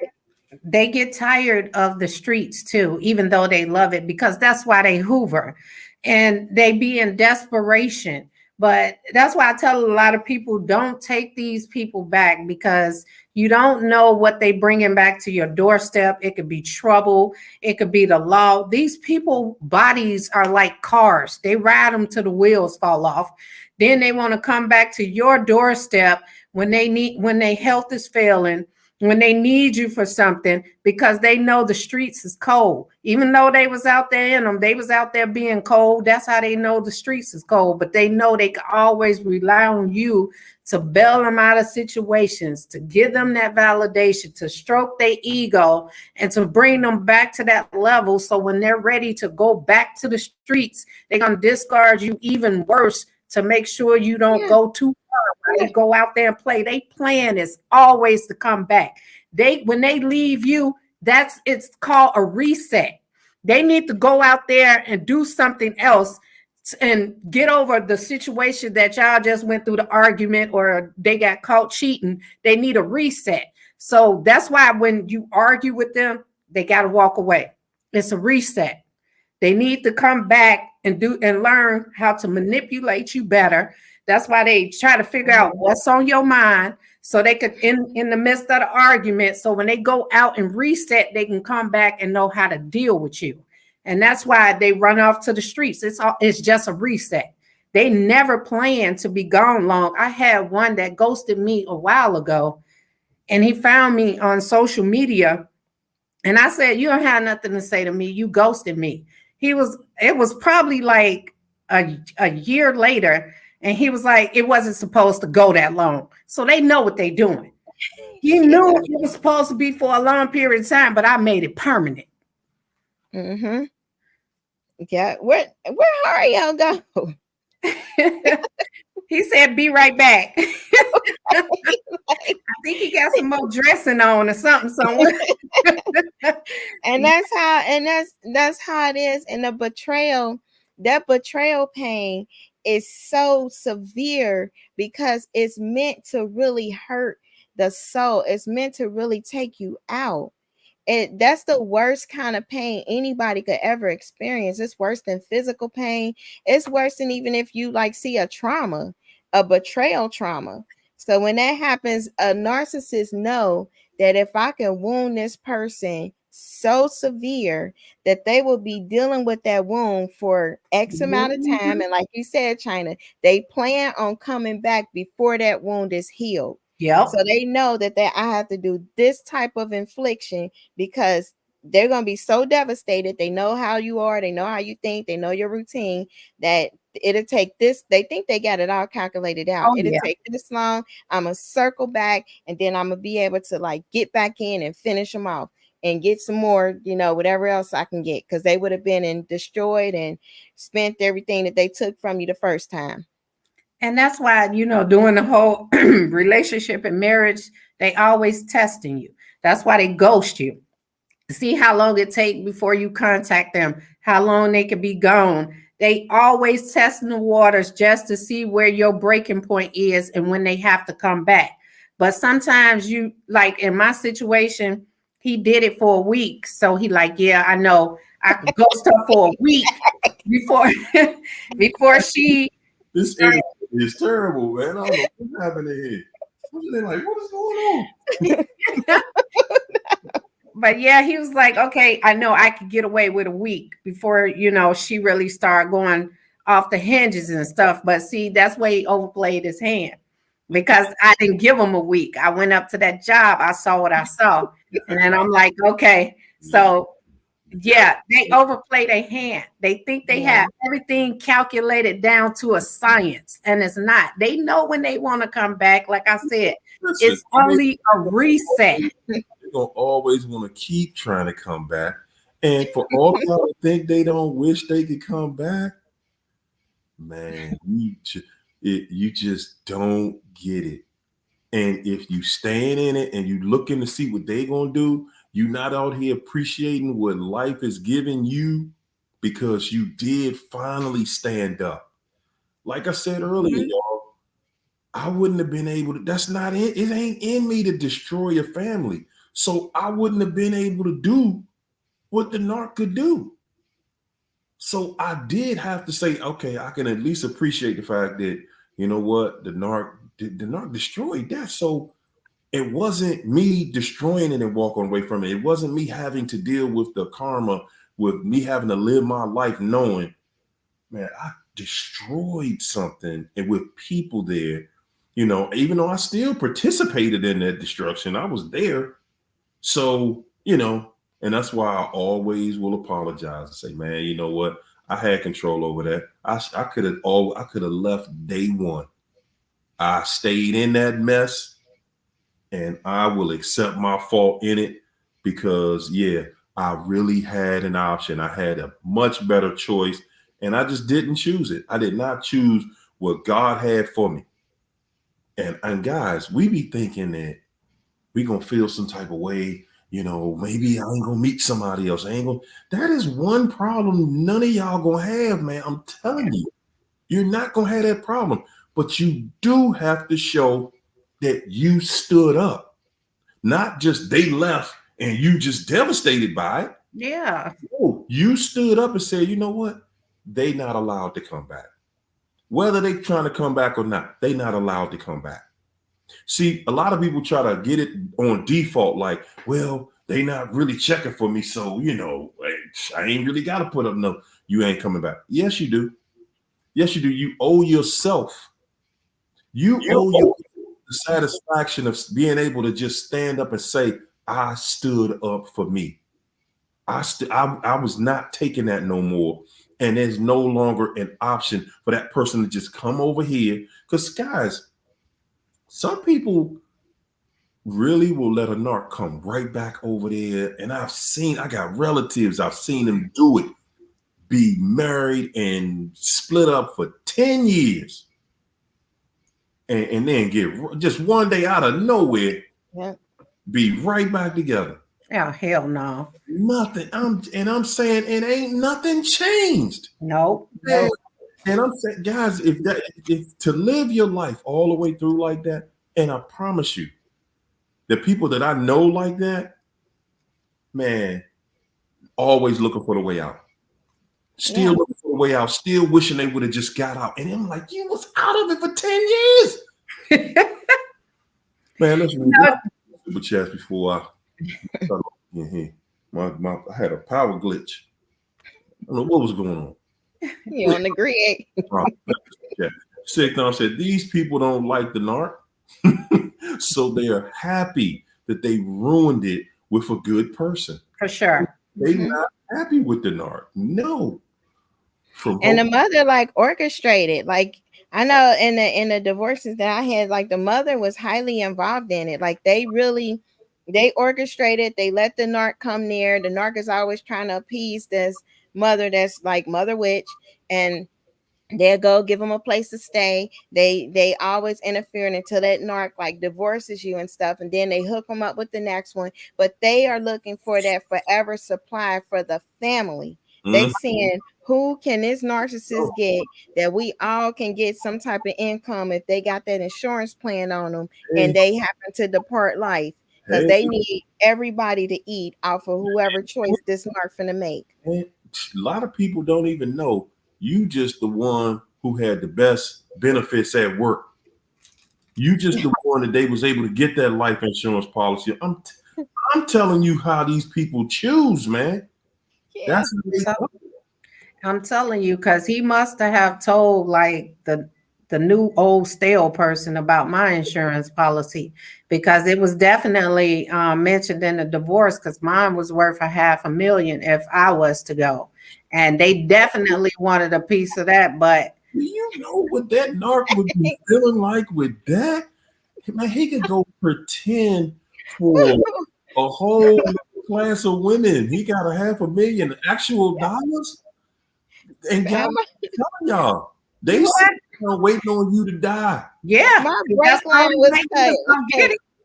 My emergency brake line was. It is literally by the grace of God, because I know I'm protected. The brake line was cut. I didn't find out, but from the mechanic, like he was like, "Did you know?" Like the emergency brake was like, "No, I didn't." He was working on the brakes. Yeah, he didn't cut that stuff. He didn't have the accident that hit the passenger side. He probably like, what is wrong with you? Why won't you just go? Like, he's trying to figure out like, what can he do? Carbon monoxide, something like something got to make you go. But you be protected. But they be banking on that. See, but he wasn't going to get nothing, because I had mine split down to the dollar. My kids get they portion and $1,000. Like, look, $1,000. There was $1,000 left, and guess where that was going to? St. Jude's, not him. Man, I'm trying to tell y'all, it is not a game out here, man. We out here doing the most for the people that's doing the least. Oh, from hopeless to victorious. Thanks for super chat. She said the narc thrives on rushing their victims into involvement so they can create a soul trap. Want time to expose them. man, that's every narc. It's gonna be fast. They gotta swoop in there, get you. Listen, they need you locked and loaded because they don't know when any of their relationships are gonna just end. Okay, that's how they live. They fly by the seat of their pants, and that's how they live.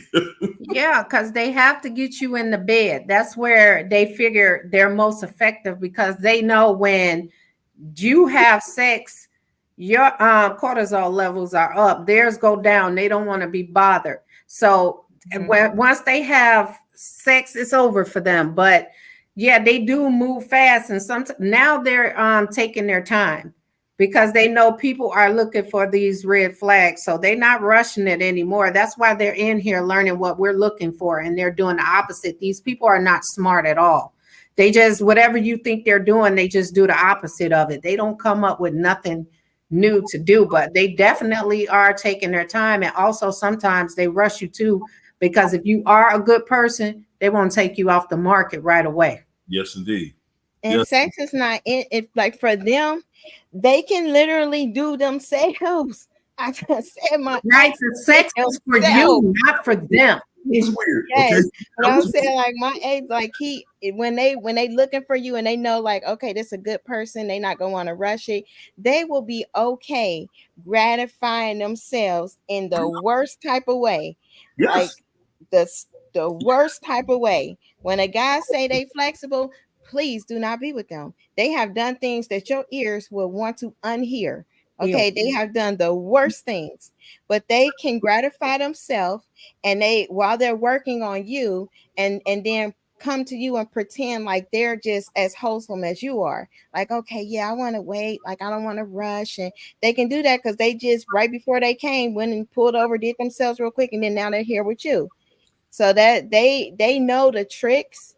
And they've been with enough good people to they know the words to say, they know the performance to put on, they know the disguise, the jobs to have. Like a minister who, I mean, nowadays you should question them, but I mean, nobody's really questioning a pastor. Like, he's so anointed, he's doing this. Nope. And that's why they like, I think all porn stars are narcissists, because anytime you can have that much sex and not feel nothing for someone, then you have to be. And narcs love that stuff. They desensitize themselves to sex, and that's why they don't really care for sex. Their aim is to get you hooked through sex, because they definitely can't. They can't attach to you. That's one of the reasons that you can tell they not really into it like that. It's not about the actual act to them. Yeah. It's about doing something to you. And that's why they seem like they want it all the time, and they want this. And then once they get to the place where they control it, then you're going to notice they don't have an appetite for it anymore. Yep. Only to control you. And don't let that be something you love, because Lord knows they're going to deprive you of it. They take what you want the most, and they take it away the longest, the hardest. You're going to, and you're going to sit, and guys, that's one thing about being in a relationship with one of them and living with one of them, and heaven knows you don't want to be married to one of them, because you got to lay in a bed with somebody every night, and it's like, okay, we married. Well, you know, what's going on in here, man? Listen, you get to that point where you just like, hey, man, this ain't fun. You know, you like, man, you straight up be like, my head hurts. Oh, this happened. I swear to God, you want to cheat? You be like, damn, I gotta listen, and that's why it's that's why the best thing is to not do somebody like that, because that's the first thing that comes to your mind when you got to go to bed, and this person and they want to take it to the next level, because see, that's when they know that you want, and they know that you're a human man. You need intimacy at point from time to time. You need it, especially when you're young. Man, come on, your hormones going crazy. And they know it, and they know that it's killing you. They know it's telling you to sit over there and act like you don't want it. Because you got to play the same role with them. Oh, okay. Another night of this, huh? And guys, I'm saying eventually it's going to get the best of you because they know what they're doing is they're like, look, you just like me. Mm-hmm. Just like me. You eventually you going to go and please yourself. You going to go get it from somewhere. You're not going to keep just dealing with this no. Okay, you're not going to do it. But you know, when I stopped caring and a month would go by and we have not did anything, that's when he would start wondering. He'll ask me, and I'd be like, no, because I'd be so withdrawn from it, like, hell no, I don't even want it now. He'll say, well, you must be giving it to somebody else because I ain't getting it. You was withholding too. Listen, I remember times I'd be like, man, what month is it again? Like, man. And you just withdraw. And I think at the end, that's when it just clicked. Like, man, you know what, Joe? Lord, you just going to do with me what you gonna do, because, bro, I've had enough of that. And see, it's not just that you're not getting none. You're not getting none, and when you get it, it ain't even like that. It's like you're doing the act, but the act ain't satisfying. It's like you hungry, you starving, and somebody give you some salt and some sugar. Yeah. You're like, okay, you can eat it, you can consume it, but you still hungry. Yeah. Sugar's gonna take the edge off your hunger, but you need a meal. You need the whole thing. You need somebody touching you. You need somebody who involved. You need somebody talking to you. You need somebody whose energy is into pleasing you. And a narcissist is not going to give you that. No. They be like, wait, is it your birthday? Let me see. Your birthday. Then I got to do it. It's like a chore. Because once they secure you and the hooks is in and they got some type of contract involved, then that's it. That was only a performance. Now they got to go off and do their own little escapades because their preference is something way beyond. But they'll mess with one of these little aliens coming out the portal, which are demons, but they coming out of portals. They'll mess with one of them things. Like, that's more exciting to them. See, Keisha, I'm telling you, my ex used to tell me, she's like, one day I'm gonna show you something, it's gonna blow your mind. I'm gonna show you something about me, it's gonna just blow your mind. And I kind of knew what she was talking about, but at the same time, I was thinking to myself, what are you talking about? And why do I gotta wait to someday to see it?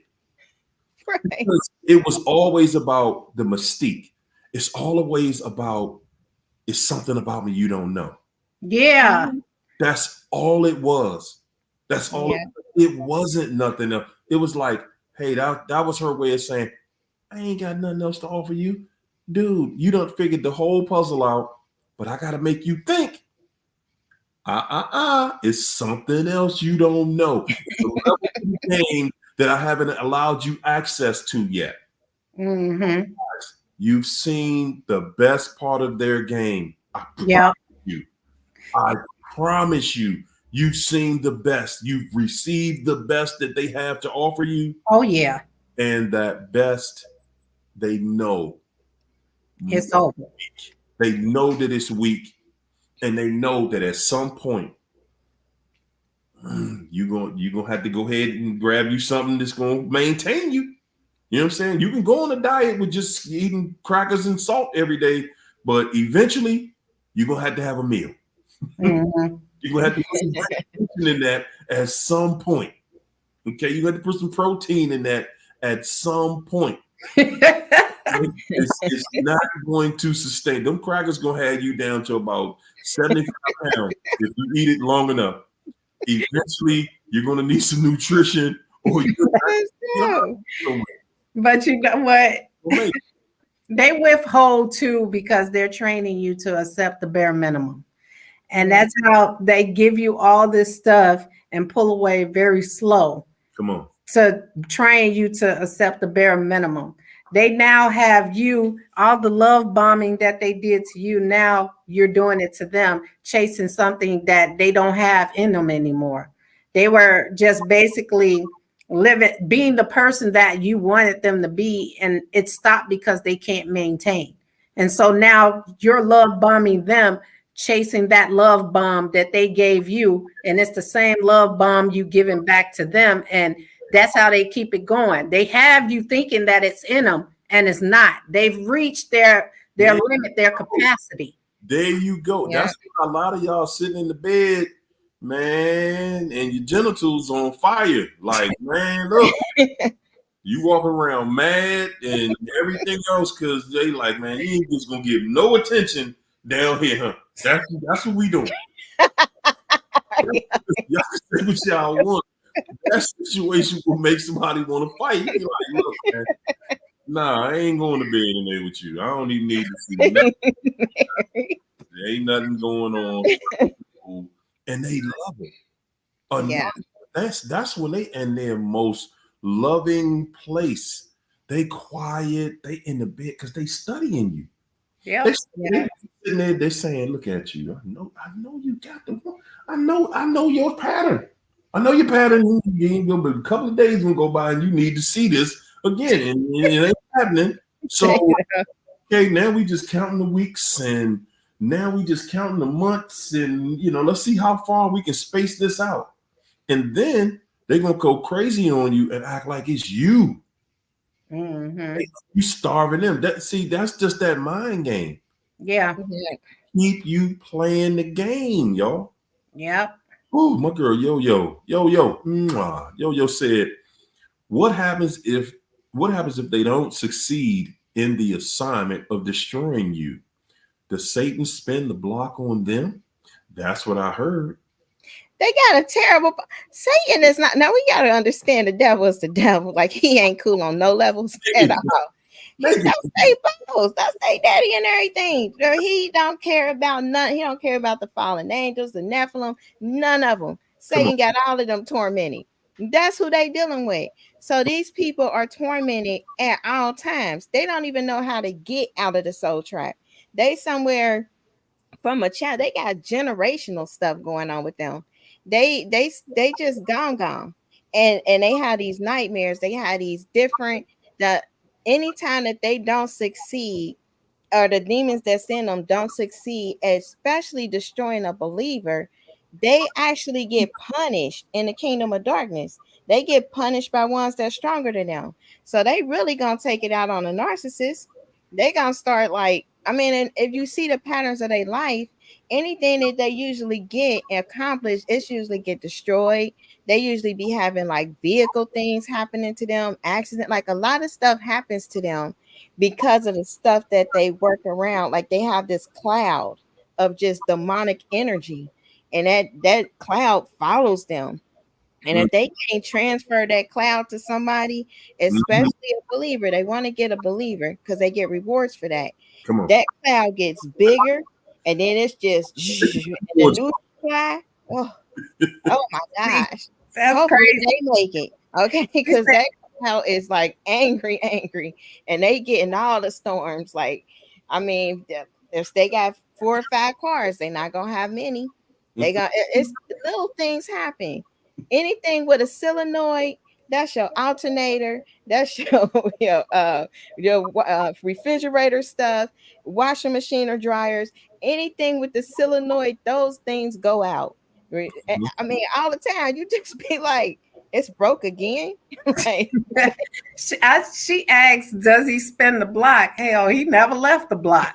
he ain't loyal to them. You know what? I think that we are not as innocent as we think, because I have seen people's situations, and I'm sitting there like, man, you don't see God tearing this person apart. If the devil is over there doing something, man, it is no such thing. No such thing. The only thing that makes you believe that a narc is doing well is when they initially branch off into that other relationship. And guys, even when they do that, that is not just a smooth transition. No, don't no narc want no smooth transition. They want to destroy somebody. It gotta be painful. Listen, if it ain't painful to somebody, the narc ain't even interested. They not even. They lose interest in this other person if you ain't in pain. Oh hell no! Yeah, you ain't in. This ain't make you jealous. You ain't crying. You ain't ready to go off yourself. They lose interest in the person when they see that it didn't work. You didn't destroy me. Does Satan spin the block? Satan ain't never letting them go. He ain't never left the block. You see how he keep his thumb on our neck? You think he loyal to them, that he about to let up on them? No.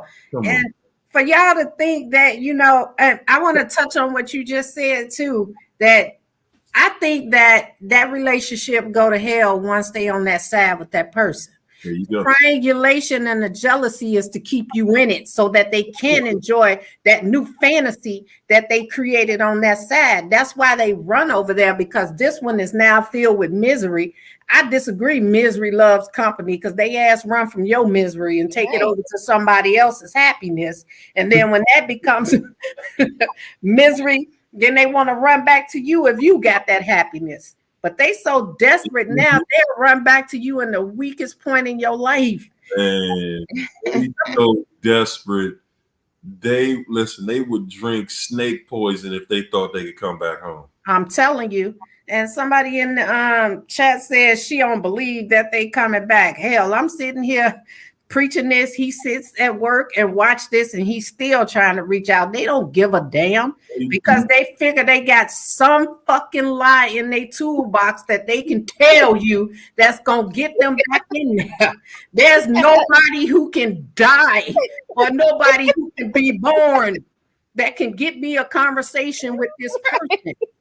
Man, once you make it, somebody always going right on time. My ex was in a tornado. Like, so like that's or somebody that passed. So like you got to get to that point, because we put too much emphasis on what they go on their decisions. We act like we are not dealing with somebody that need to be in a state institution here. But what we do is we overthink it. We overthink it to the point where we just trying to walk out of it and be right. Like, what's it? Is it something I'm doing? We just want to be right, and we're not even looking at hold it. How do you even got the nerve to point a finger at yourself, and you just witness what this monster just did? You saw it in real time. You lived it. You still got shrapnel around your heart, because they just sure enough came in there and snatched it right out your chest and didn't nobody numb you up or nothing. Nope. And you sitting there still looking at yourself like, man, what I did something to get this karma. What did I do? And really, that's a good thing that you looking back at yourself, because that is where the answer is. But stop beating yourself up about what more you could have did for them. How you could have kept yourself in hell with them. Yeah. Man, listen, y'all. I hate to admit this. I hate to admit this on here. No judgment zone again. Guys, not only does the narc come back, my biggest fear is that, because I know I know at some point narc gonna be done knocking on the door and something else. They done already tried to reach out to my mama, family members, friends. Listen, I mean, the most recent was my mama, and I'm saying my biggest fear one day is I'm gonna walk out the house, I'm gonna pull out my driveway or something, and this fool out there. I feel it. I know it's happening. I know it's gonna happen at some point. Because guys, when we always talk about that closure. See, when you give yourself closure, when you giving the closure, that means you don't need to talk to them again. That means you don't have a need to see them or anything. It means it's a wrap.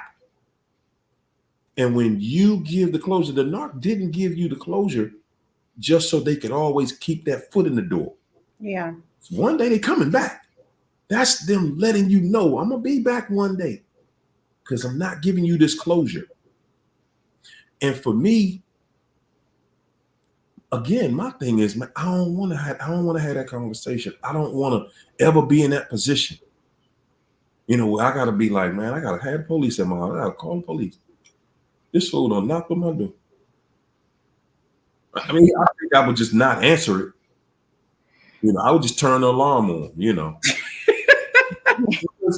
Because again, guys, when you don't give them the closure, y'all hear that part? You notice I took myself from needing closure to now the narc needs closure. Oh, yeah. Yeah. See, when you take control of the situation, then you control it. That narc they can't live. And if you think that they just sitting around and they just laughing at you about all the stuff they did to you, and when you don't give them closure, now they got to figure out a way to get that upper hand back. Oh, yeah. So now they want to explain something to you. They want to make you think that they even want to apologize. But the reality is, no, they don't. They just want to know that you're still open for a conversation. Yeah.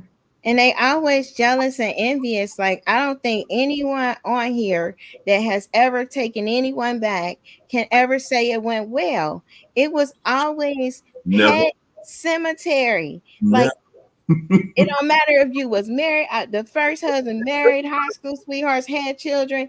After that divorce and all of that stuff came back, first he was just cheating here and there. This dude then evolved into a whole pimp. I mean, a whole pimp got like client or whatever they call them, employees and stuff. And you got everything. Got the cemetery. The language, the disrespect was worse. I mean, it then wanted to destroy everything. And out of his mouth, this is how they think. When I finally lost everything because he was in all these shenanigans, got the house shot up, crazy stuff. He was like, I used to think about offing you, like unaliving you every day. That's all I can think about, how different ways that I can like unalive you. But he said, now that I have completely destroyed you and you have lost everything, I'm cool with that. And then he walked out. I'm holding our newborn out, and I was like, but you gonna stop doing this. You're gonna stop having a better story than mine.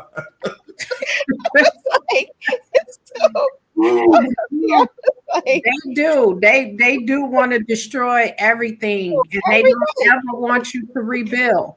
Because the first one, when I left him, he said he wanted to see me pushing a shopping cart down the street. I said, well, I have your kids. How do that look? He said he didn't care. See what I'm saying? They crazy. But see, that's what I'm talking about right there. Like, regardless of how I feel, no, I don't want to see you on at the stoplight begging for change because people still gonna look at me some type of way. Yeah. That if it like we know Jada Pinkett and Will Smith, right? They got their situation. But imagine one day you pull up to a stoplight and Jada Smith done fell that far off that she on the corner begging for change. Not only would you feel some type of way about her, you would look at Will funny, like, damn, dog. I mean, you destroyed that person, man. Whatever she had going on, but dog, for real, it's not a good look. You don't want the other person that far down. No. The narc that far down. But let me say this before you say that. I mean, we all know she's the narcissist. So I don't think anybody would have a problem with seeing Gazoo like that. Oh my goodness. She said gazoo. Oh my goodness. Hey, Keisha.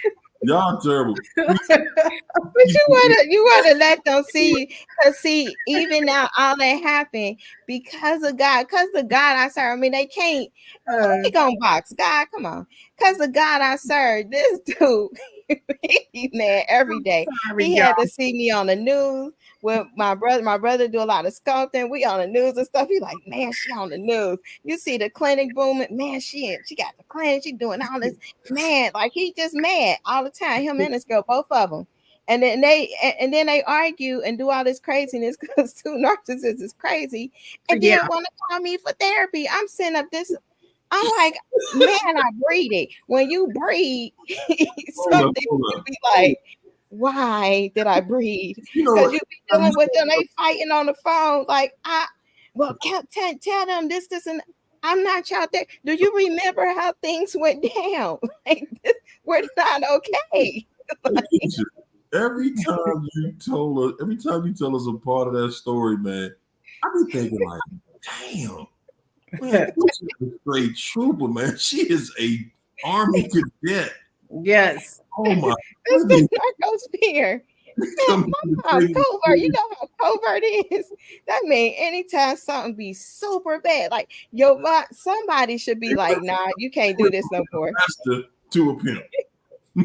Come on. Okay. While I'm praying, I see the whole pictures come out of a box, right? Whole pictures. I'm like, what is that?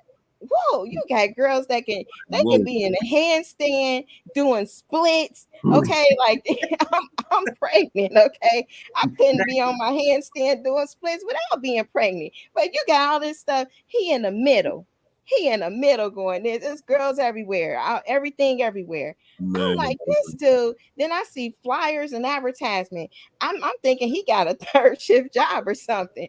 I'm like, this the flyer. I'm loading up the kids like, we need to go see where this dude working at and all this stuff.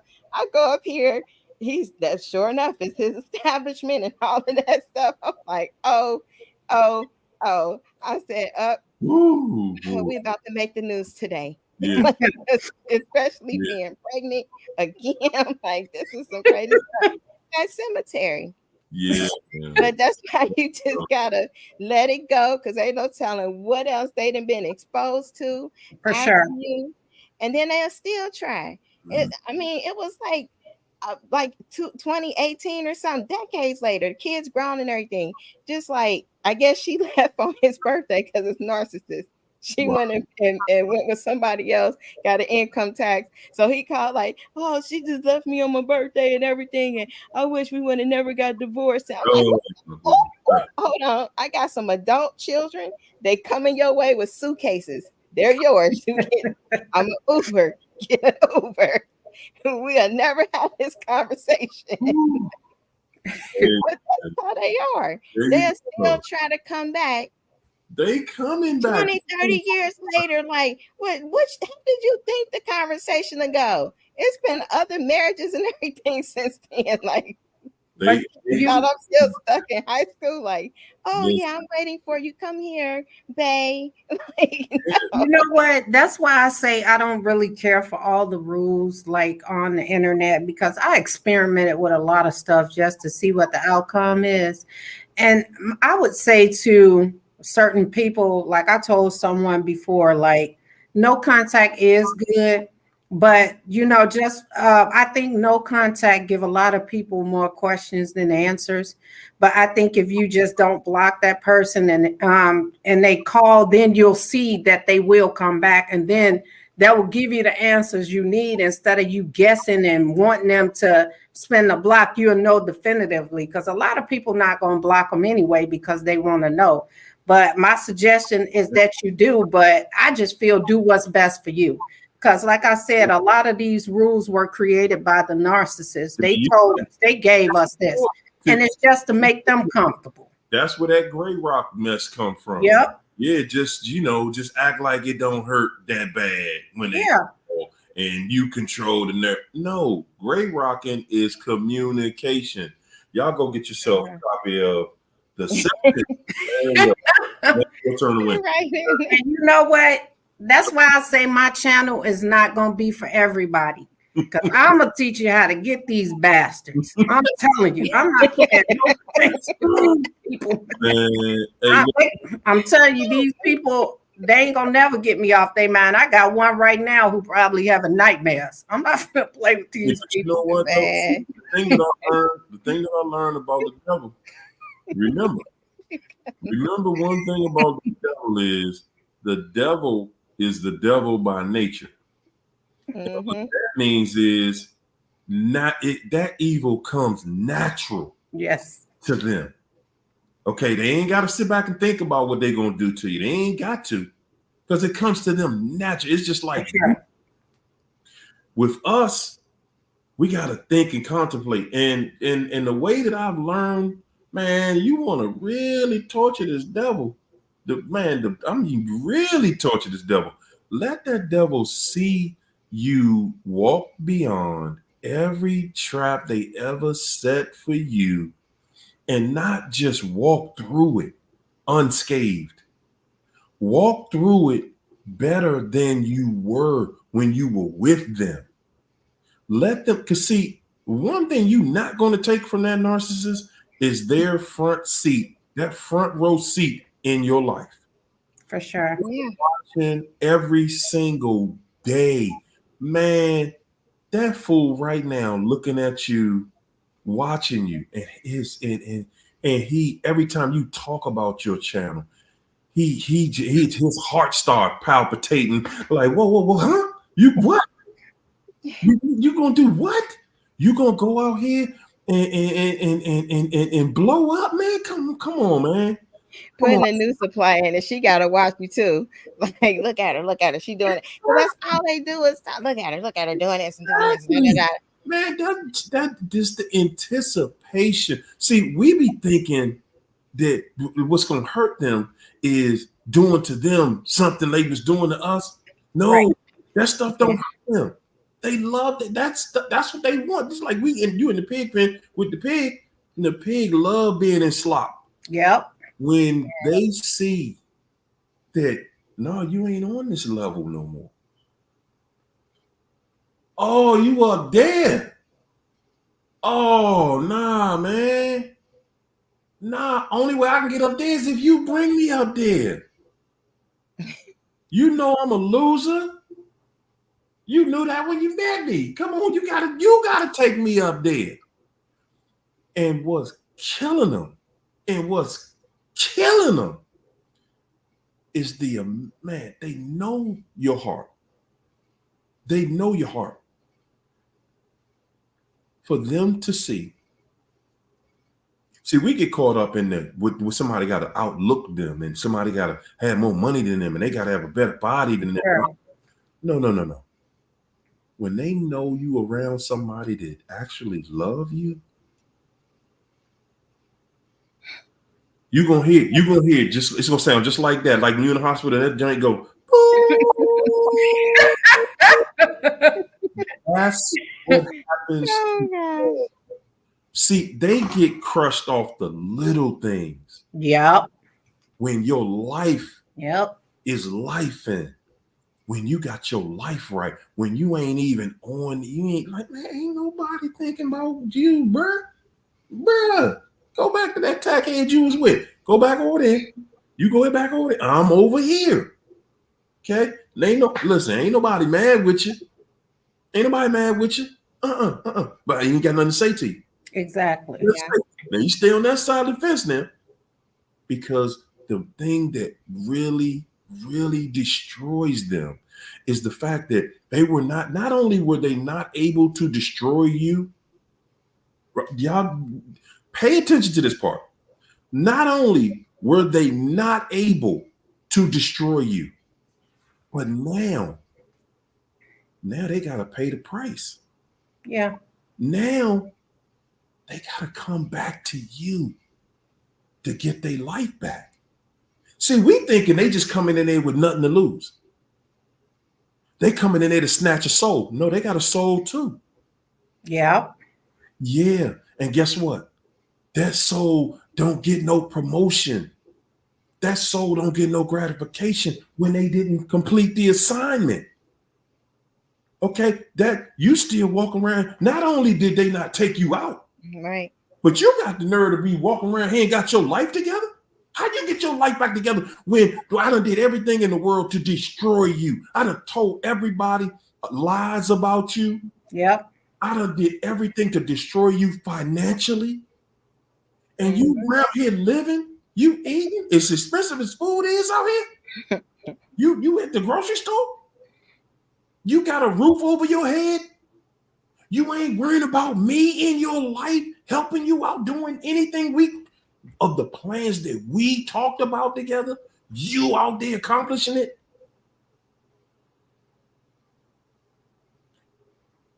Ladies and gentlemen,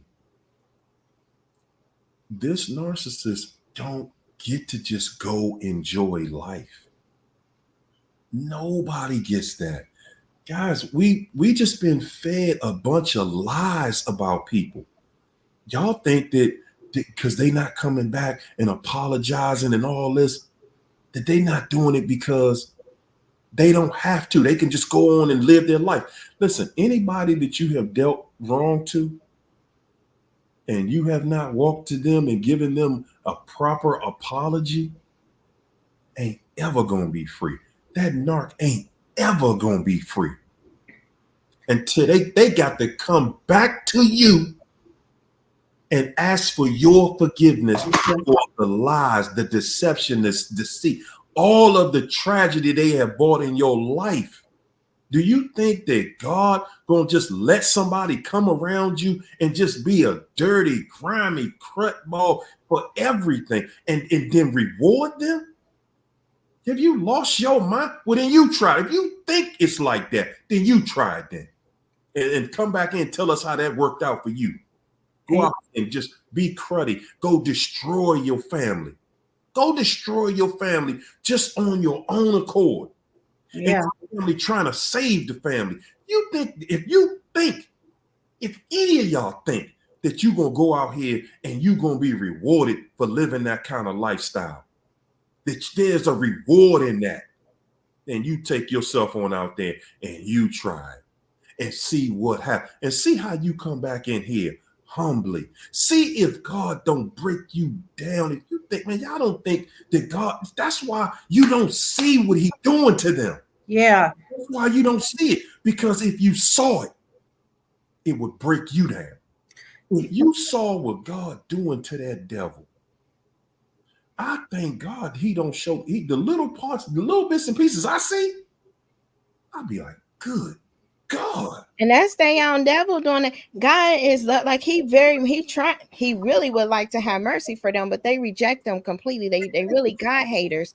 But the devil that they serve, they daddy, the boss, okay, that they serve, them demons is tearing them up.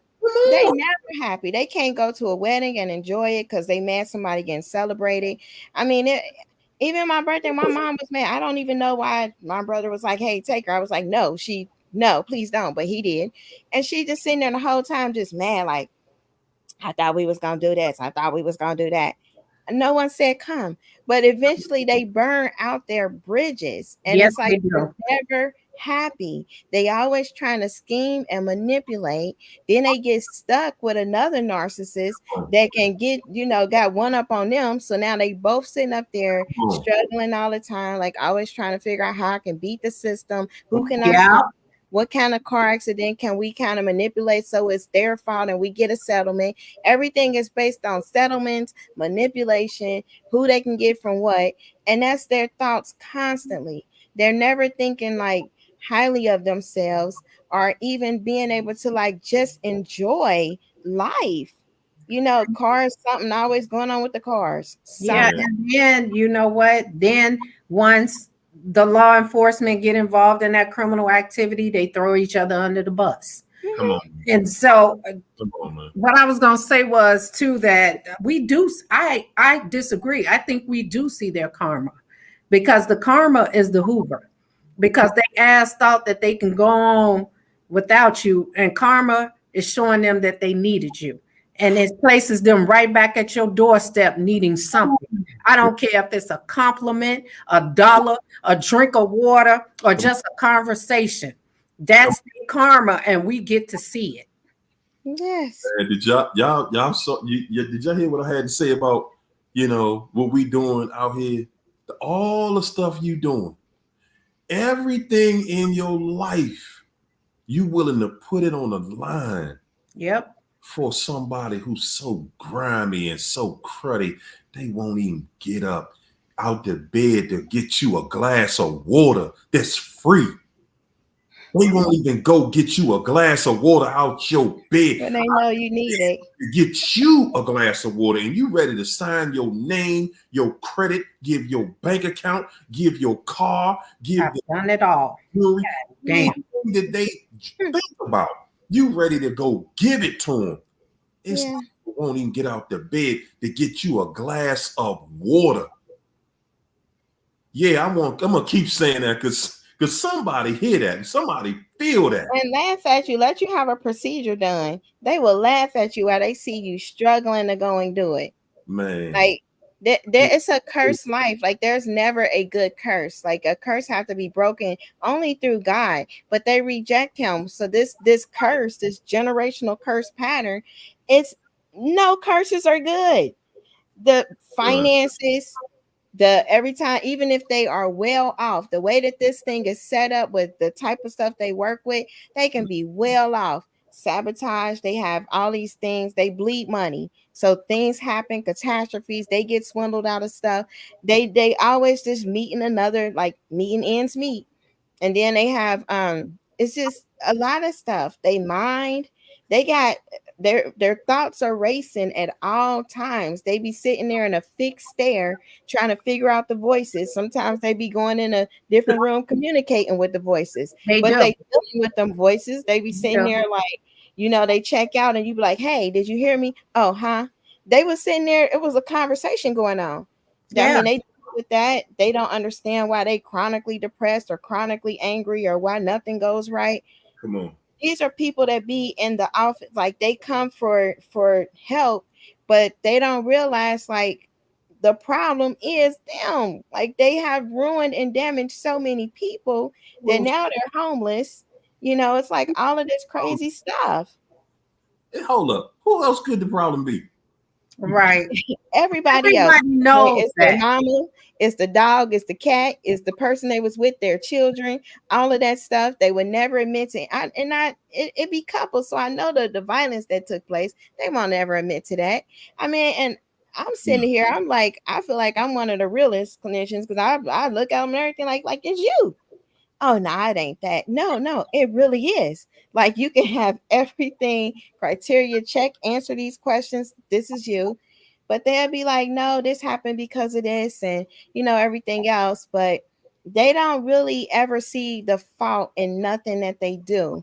They don't feel connections with people. They feel like, well, that person was just hanging around me for so long. And, I got tired of it. I just couldn't get away. I think I need to just go and lead a state. They always want to just lead a state and do stuff, but never had the finances. That's usually one of their biggest. They need a new start. They have burned their bridges where they are. They go and reinvent themselves. I've seen it happen. These people will literally go and reinvent themselves, and they change their names. They literally do. I'm telling you, they erase their past. That's their plan. Stop. Because y'all keep talking about my ex. I said we're gonna give it that much attention. Look, move across the country, change their names, security numbers, and everything. Yes. Yeah, I told it. Man, no cut cards about nothing. Listen, y'all, you was dealing with a fraud. That's all. That's hard. That's hard to accept, though. That's just hard to accept that the person you was like, man, I know my feelings was real, though. Yeah, maybe you thought they was real, but you was dealing with a fraud, and that fraud just worked the game perfectly. That's all it is. At the end of the day, y'all, we'll sit here and we'll look at these people and we'll try to go turn this situation back and try to turn the times of time back, to say, no, but you know what? They did have some good parts, though. We had some good times sometimes. You a lie. You a lie. They had you out there thinking that a good time was to be had. But you never got the benefit of just total enjoyment. Every time something good came up, yeah, they might have smiled with you. But remember, every time y'all smiled, you were going through something with that person. It was something that was bigger that was going on. Every time you look at an old picture that you was with when you was dealing with them, you reminded of something they was taking you through. Even at the very beginning, it's little stuff that's going on in the background.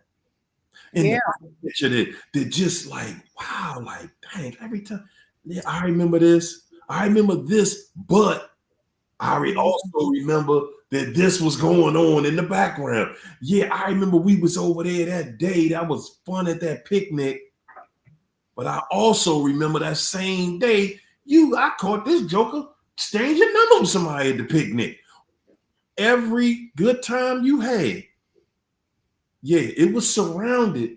When you go back later on, now when you still in it, yeah, in your mind, you still trying to justify why you was dealing with that craziness so long. But when you get out of it, every picture you look at, it's gonna remind you of, man, yep, we was going through this at that time. Yep, I remember. Yeah, this time right here would have been cool, but man, I ain't even know that this was going on during this period right here. Yep. And that's your entire history. Oh, yeah. That narcissist, man. Yeah. Every old picture that y'all had, every memory y'all had, man, y'all remember that time y'all was in the kitchen now, y'all was cooking y'all favorite meal, and it just seemed like it was going to be a good situation. Yeah, them little times right there, y'all got to smile just that one moment. But you know why? Because that they had a good day with that new supply. That's why the new supply is the reason why you get those little burst of moments with them. It's the fantasy because they already detached from you. And that's why they discard you in the end, because now you're dealing with somebody who is with somebody else who's putting thoughts of you in that person's head. You think that new person not telling them, yeah, you're right, she or he's a dirty person. Now they have their hatred and that new person's hatred balled up in one inside of them. And that's why they do you the way they do you in the end. These people, when they come into your life, they plan on snaking you from day one. We literally lay up with somebody who snaked the person that they lay next to instead of snaking somebody else to break bread with the person that they're laying with. Man, very evil, and they like, I mean, you go through like little things, like they'll bring home a phone number, like my ex was like, hey, this the McAllister waitress, like their phone number was for you, they wanted to talk to you, like I don't know, they do that dumb stuff. But when you look at narcissism as a whole, like this stuff is a whole religion. Like we have to come out of religion with these people. Like they can't be our God. They want to be our God, and they have become that at some point, because your primary focus, all your attention and everything be on them. That's like idolatry. But that's a religion that you want to unsubscribe to, because all of that stuff, they little cult thing that they got going on with their little followers, it is nothing but the dark web. Everybody going through stuff. They followers going through stuff. Everybody miserable. Everybody complaining. It's a dark cloud all the time. It can be sunny. Go to the park with one of them. You don't hear thunderstorms and clouds and rain. It's terrible.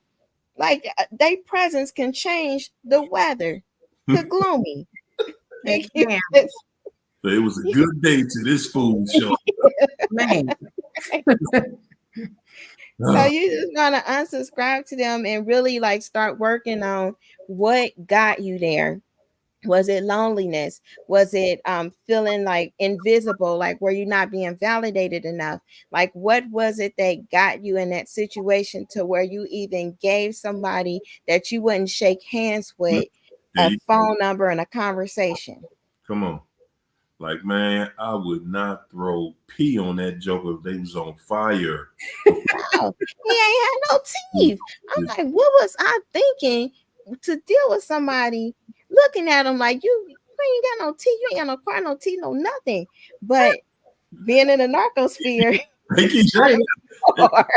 you got a unique story. That's crazy. That's be hard. And then you got that parent that be like, well, that's a good man for you. Look how they reading the Bible. Man, they not in your best interest. That's how we get. We be like, we see one thing. We see one thing. Uh-oh, they in the Bible. Right. They read the Bible. That's good. I ain't seen none of that. Be like, Lord, what did I do? Lord, what did I do? This dude was living with his grandmother, and we was talking on the phone, and he begging somebody for $75. I should have hung up then. Like, hell no. No, you know what? I knew. Hell no. I knew I was in the wrong place when I asked the question, and the answer came back unanswered. When I said, "Hold up, man, you ain't one of these women with a whole bunch of problems, are you?" And she was like, "Huh? What you mean? What you mean? What you mean? What?" And I just said, "Oh, okay. I ain't want to take it no further. I was only 23 then, y'all. I was stupid. I was stupid, you know. I not knowing, hey, dog, that's the red flag right there. For sure. Being problems. What you mean problems? What you trying to say?" Right. It could have just been a no, but you know, I threw a softball. I threw it was a lob. You just catch that and run a touchdown with it. But yo, thanks for the super chat. Yo said, what opened my eyes to know it was what opened my eyes was to know it was demonic. The light flickered when he was in rage. Wow. He tried to say I had a demon on me. I said, no, it's on you. And you know what? Well, I don't think we got one person in the chat tonight that cannot admit that the narc tried to make them out to be the narc or the devil. Oh, yeah. Come on. You are the narc. He called me a witch. He had everybody in the church talking about, so she was a witch. She up there doing this stuff. I was like, oh my goodness. I was like, please don't communicate that stuff to me because y'all dealing with God on that one. Like a witch. Okay. My favorite is when they're leaving is this is toxic. It says gotten toxic. This is toxic energy. It's always you're the toxic one. And I swear she had to have seen enough scary movies to know when that light flickered, it was time to run. Something was finna go bad. That's oh man. That's worse than the TV people. Man, I thought Freddy Krueger was coming or something. Man, oh man, yo. Hey man. Nightmare on Elm Street. You literally be living a nightmare awake. Like, I don't know if I'm dreaming. I don't know if I'm awake. I'm seeing the same creatures while I'm awake. Like, what is happening? Oh my God. Keisha, you know what, Keisha? I be scared when Keisha talks sometimes. I be like, man, damn, really? I mean, and I say that with the utmost respect because she still got the ability to laugh it off.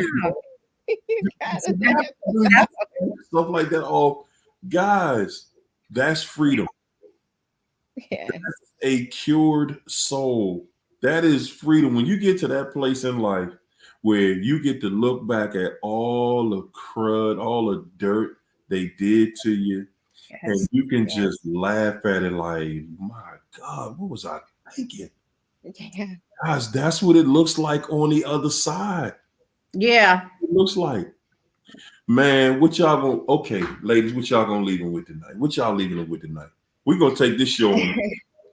I would leave them with just kind of really like they got that parasitosis going on. That's my own diagnosis, so don't Google that one. But that's what it is. I'm coming up with some names. Listen, I'm gonna be like that. You gotta do that. You listen, because narcs made up all the terms. Just so we keep on going back to it. So we gotta recreate the language. We gotta recreate some stuff, coming up with some stuff. Yeah. But they got all that going on. I came up with the negative. I think I called it negativitis or something. They got the itis, but it's with that negativity stuff. I'm coming up with some stuff.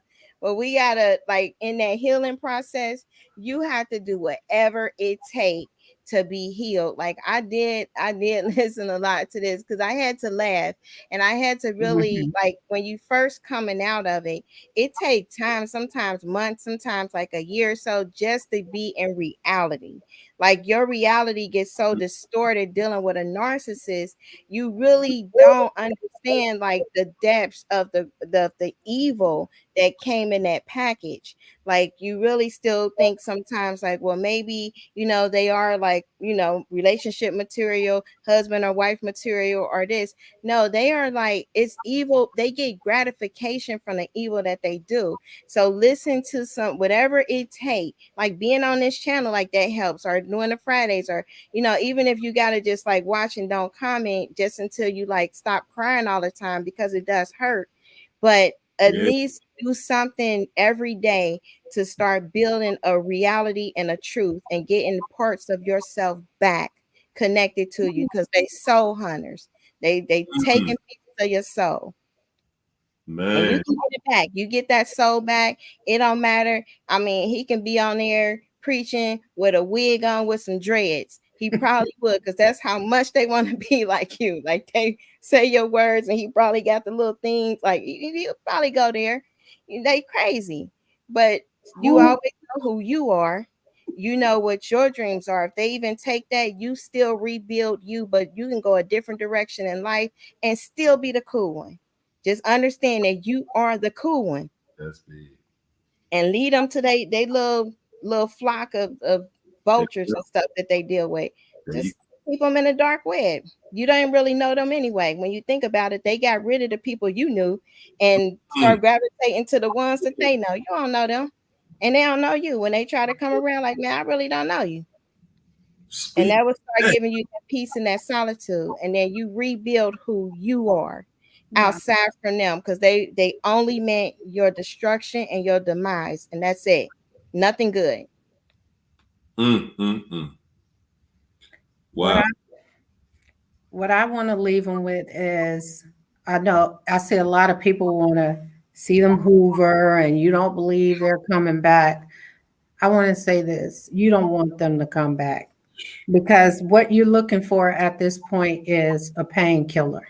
And you should never give them that much value over your mind, your thoughts, and your pain, that you would even consider offing yourself, because that person won't come back into your life. These people are not meant to be in our lives. God removed them for a reason, because he saw the bigger picture. He was in unknown places, and he saw things that we wasn't fortunate to see. So if you take these people back, not only are they going to try to complete the assignment because they don't want to be tortured anymore, well, they believe they're not going to be tortured anymore if they complete this assignment. Their next step is to take you out. So taking them back is signing your death certificate. Good God. Y'all heard that? Whoo, man. Guys, I want to say a couple things, but first I want to piggyback right on something we just saying, how, I know we don't believe that you don't really want them back. We say that. We're not saying it to you just to be talking. Yeah. No. We know what you need. We know you don't need that. You wanting that narc to hover you, is saying one thing that is saying is that the trust that was destroyed inside of me,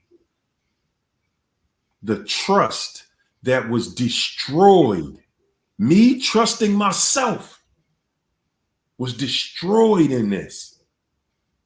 And I'm still listening to that voice that destroyed it. That's what wanting them to come back, that's what that means. It means I'm still listening to the Pied Piper. I'm still listening to that tune. I'm still searching because I trust that song that betrayed me every time. I still trust it. I'm still looking for it. Not only do you not want to see that, you're going to see it the moment you don't want to be bothered with that fool no more. Yeah. The moment you don't want to be bothered for real. I ain't talking about us just walking around saying, I don't want to be bothered with them. No, the actual moment where you get to that place where you're like, man, Lord, please don't let this fool knock on my door, call my phone from another number, from a random number, one of these blank numbers. Please, I don't want to think about this person again. When you get in that space, your whole demeanor is going to change. It's going to turn into, Lord, please don't let me drive to so-and-so and this fool show up over there. Please don't let this fool come up my job one day to surprise me.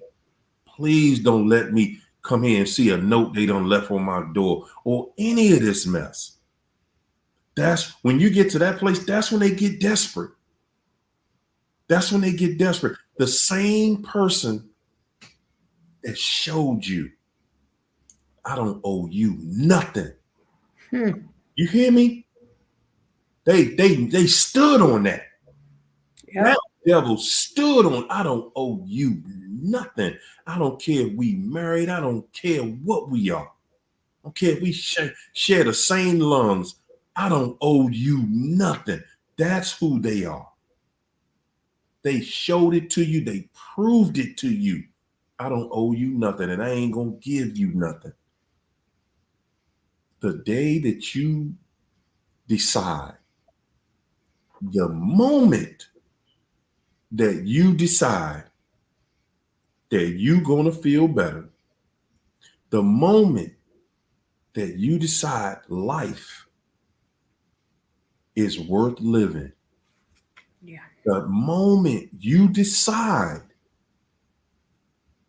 that you're going to feel better than you've ever felt before, remember, y'all, the decision is an action word. Okay? The moment you make up your mind that you're going to get better, you're going to feel better, you're going to do better, I want y'all to put it in the chat. I want you to tell me who's going to stop you from doing that. The day that you say it, the day that you profess that you're going to feel better, that you're going to do better, that your life is going to be what you want it to be, the day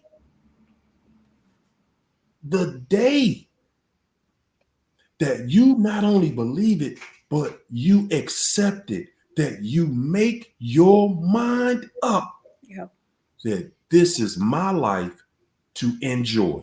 Yep. Mm-hmm. The day you say that, who gonna stop you? Who has the power to stop that? Because nobody in this universe has that. Mm-hmm. That moment that you decide, remember, man, you got to live your life for you. If you're not going to take and start your life out, if you're not going to take charge at this very moment, if you're not going to take charge of your life at this very moment, right now, if you're not going to charge yourself with the assignment, with the task of just making up your mind, just making up your mind, this is my life and I'm going to enjoy the damn thing. Yes. Every day.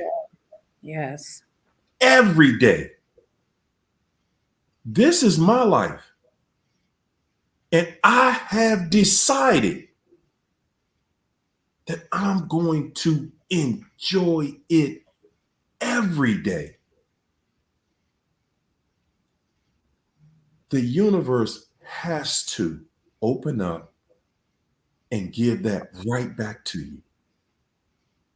Did you hear me? When you make up your mind and decide that nothing can stop you from enjoying your life, nothing can stop you. God ain't stopping you. God is the one that gave you the free will to do it. He gave you the free will. And only thing that you've ever used your free will to do is to please the devil. Yeah. Gave you free will to enjoy, to with a life, to enjoy the way you see fit, the way you want to. You listen, you in charge of it. You in charge of, y'all think I just say this stuff just to be saying it? Oh man, no, I'm taking the responsibility of that whole tragedy over there. Because I realize how powerful my words are. Mm-hmm. When are you going to realize how powerful your words are? Mm-hmm. All you got to do is speak power over your life. That's it. Yes, sir. If you just take charge and speak power over your life, that's it. That's it. Ain't no math quiz coming with it. Ain't no Japanese arithmetic attached to it. All you got to do is speak. Speak, just say it. This is my life, and I'm going to enjoy this one. This is my life. And going forward, I'm in charge. Going forward, it's enjoyment every day. I don't care what's happening. I don't care if fire coming out the sky. I'm enjoying this life. I'm walking around here with fire burning my ear off. And I'm enjoying this life. Because I can. Because I can, and can't nobody stop me. Man, I get to enjoy my life and can't nobody do nothing about it. I got to give somebody the power to do something about it. I got to give permission for somebody to take away my happiness. I got to give that. Yeah. All you got to do is take charge of your life. Yeah. Yeah. Speak power into your vessel. That's it. Let's stop making this about something bigger than it is. Because it's not. It's not, man. We ain't got no magic wands up here. Ain't nobody got no magic wand in the background and no prayer dust over there. Nothing. Listen. These are just principles of the universe we living in. What you reap is what you're going to sow. What you want, you better say what you want and want what you say. Your voice has power. Yes. You've been speaking the wrong thing over your life. That's all. You've been around a devil. Somebody who is wickedly wise. Speak life over your life. Anything, everything you want, you better speak it. Just speak it into existence. I'm going to enjoy my life. Do y'all know I said that to myself 5 years ago? I said that to myself 5 years ago, and I'm telling y'all, every day, I ask God. Every time it comes to my mind, I ask God, man, give somebody else some of my blessings, man. Give somebody else some of mine. I'm good. I'm good over it, man. Give somebody else some of mine. I figured it out. Man, just help me spread it out. Because at the end of the day, y'all, you are in control. And I never knew that. I never knew that I was one in control the whole time. That's the trick. Don't wait till you at the end of your life and now all of a sudden somebody told you, man, you know you was in control the whole time. Did you know that? Yeah, man, that's called hell. That's called hell. When information was there and you just didn't know it. Sometimes some things are so simple that they're complex. It's so simple that it has become complex because we have forgotten who we are. Mm-hmm. We have forgotten who we are. We sitting around here and we done put somebody, a devil, on a pedestal. Ooh, listen, man. Yeah. It ain't a devil in existence that I would take my life. I wouldn't cut my toenail for a devil.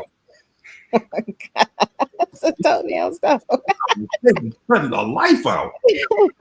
I wouldn't spit on a devil. If man, listen, because they don't have no control. That devil is your slave, and you just don't even know it. Yeah. That devil is your slave.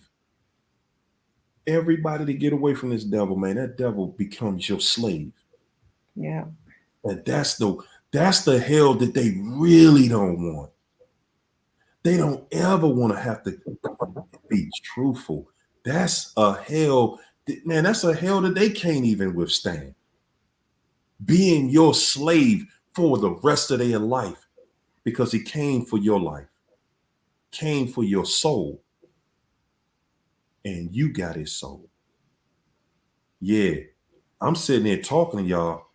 Yeah, that devil came for my soul, and I snatched at you. Yeah, now the devil trying to get their soul back. Yep. Yeah. Y'all better stop playing, man. Stop playing with your life. Stop thinking your life is insignificant, that you're insignificant somewhere. Yeah. Stop it. Yeah, man. I know. We don't think, nah, man, I like doing what I like doing. Okay. Yeah. Speak power over your life, man. Okay. Just say it. Just say, I'm in control of this vessel, man. That's it. And take control of it. Yeah. Make your mind up on what you're gonna be. Because either you gonna control your life or the devil gonna control it. Yep. Make your mind up. And the devil is fighting for your soul. He is. Yeah. Yeah, man. So there it is, y'all. Woo! Good God. I say this. Take that devil, grab him by the collar, and tell him, get your little red ass in that corner.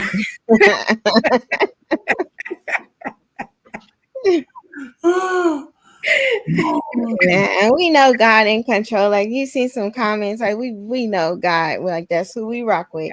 And you will have to go through like some healing. You're gonna have to go through some deliverance. Like that's the only way to really get through it. But speaking, the power of life and death is in our tongue. We have to command this stuff into the atmosphere. Like our DNA is based on what we're speaking. When we was with the narc, we spoke curses. Now we got to speak life. We got to reverse that. So every day you got to speak to yourself like, I will live. I'm going to, live, declare the works of the living God. Speak the word. You can say, I'm going to, have life, vitality. I'm going to have strength. I'm going to have clarity of mind. Program your day, because the witches, warlocks, narcs, and all of them at night, they try to program your life for destruction. So you do wake up and you speak that stuff into the atmosphere, the realm. When they say universe, that's like that spirit realm. But you program that stuff in that realm, and everything that's in that realm have to line up with the divine order, and that's God's word. And that's how it goes down. But we have to speak it, and we got to make up our mind, because that's the only thing that we have free will over is our mind. Come on. And that's why the devil wanted. So we got to stay away from the narcissist, because he got theirs. Come on. Good God. Woo! Wait. Well, y'all ain't know y'all was gonna get all that tonight. Yeah. I love you all, guys. I love you too. You guys are so very welcome. We are here for you. We are here for you. Yes, I like to crack jokes to you newbies in here. Hey, I'm on the other side. I can do that. I'm never making fun of anybody's situation. I just have to, make light of this, because everybody needs a laugh. So yes, I love you guys. Thank you guys for your support. And I'm going to always crack jokes. I'll see y'all next time. I'm going to tell you, I kind of laugh with Keisha, because she just like a little dynamo. I remember that time that the narc was outside smoking with Superman.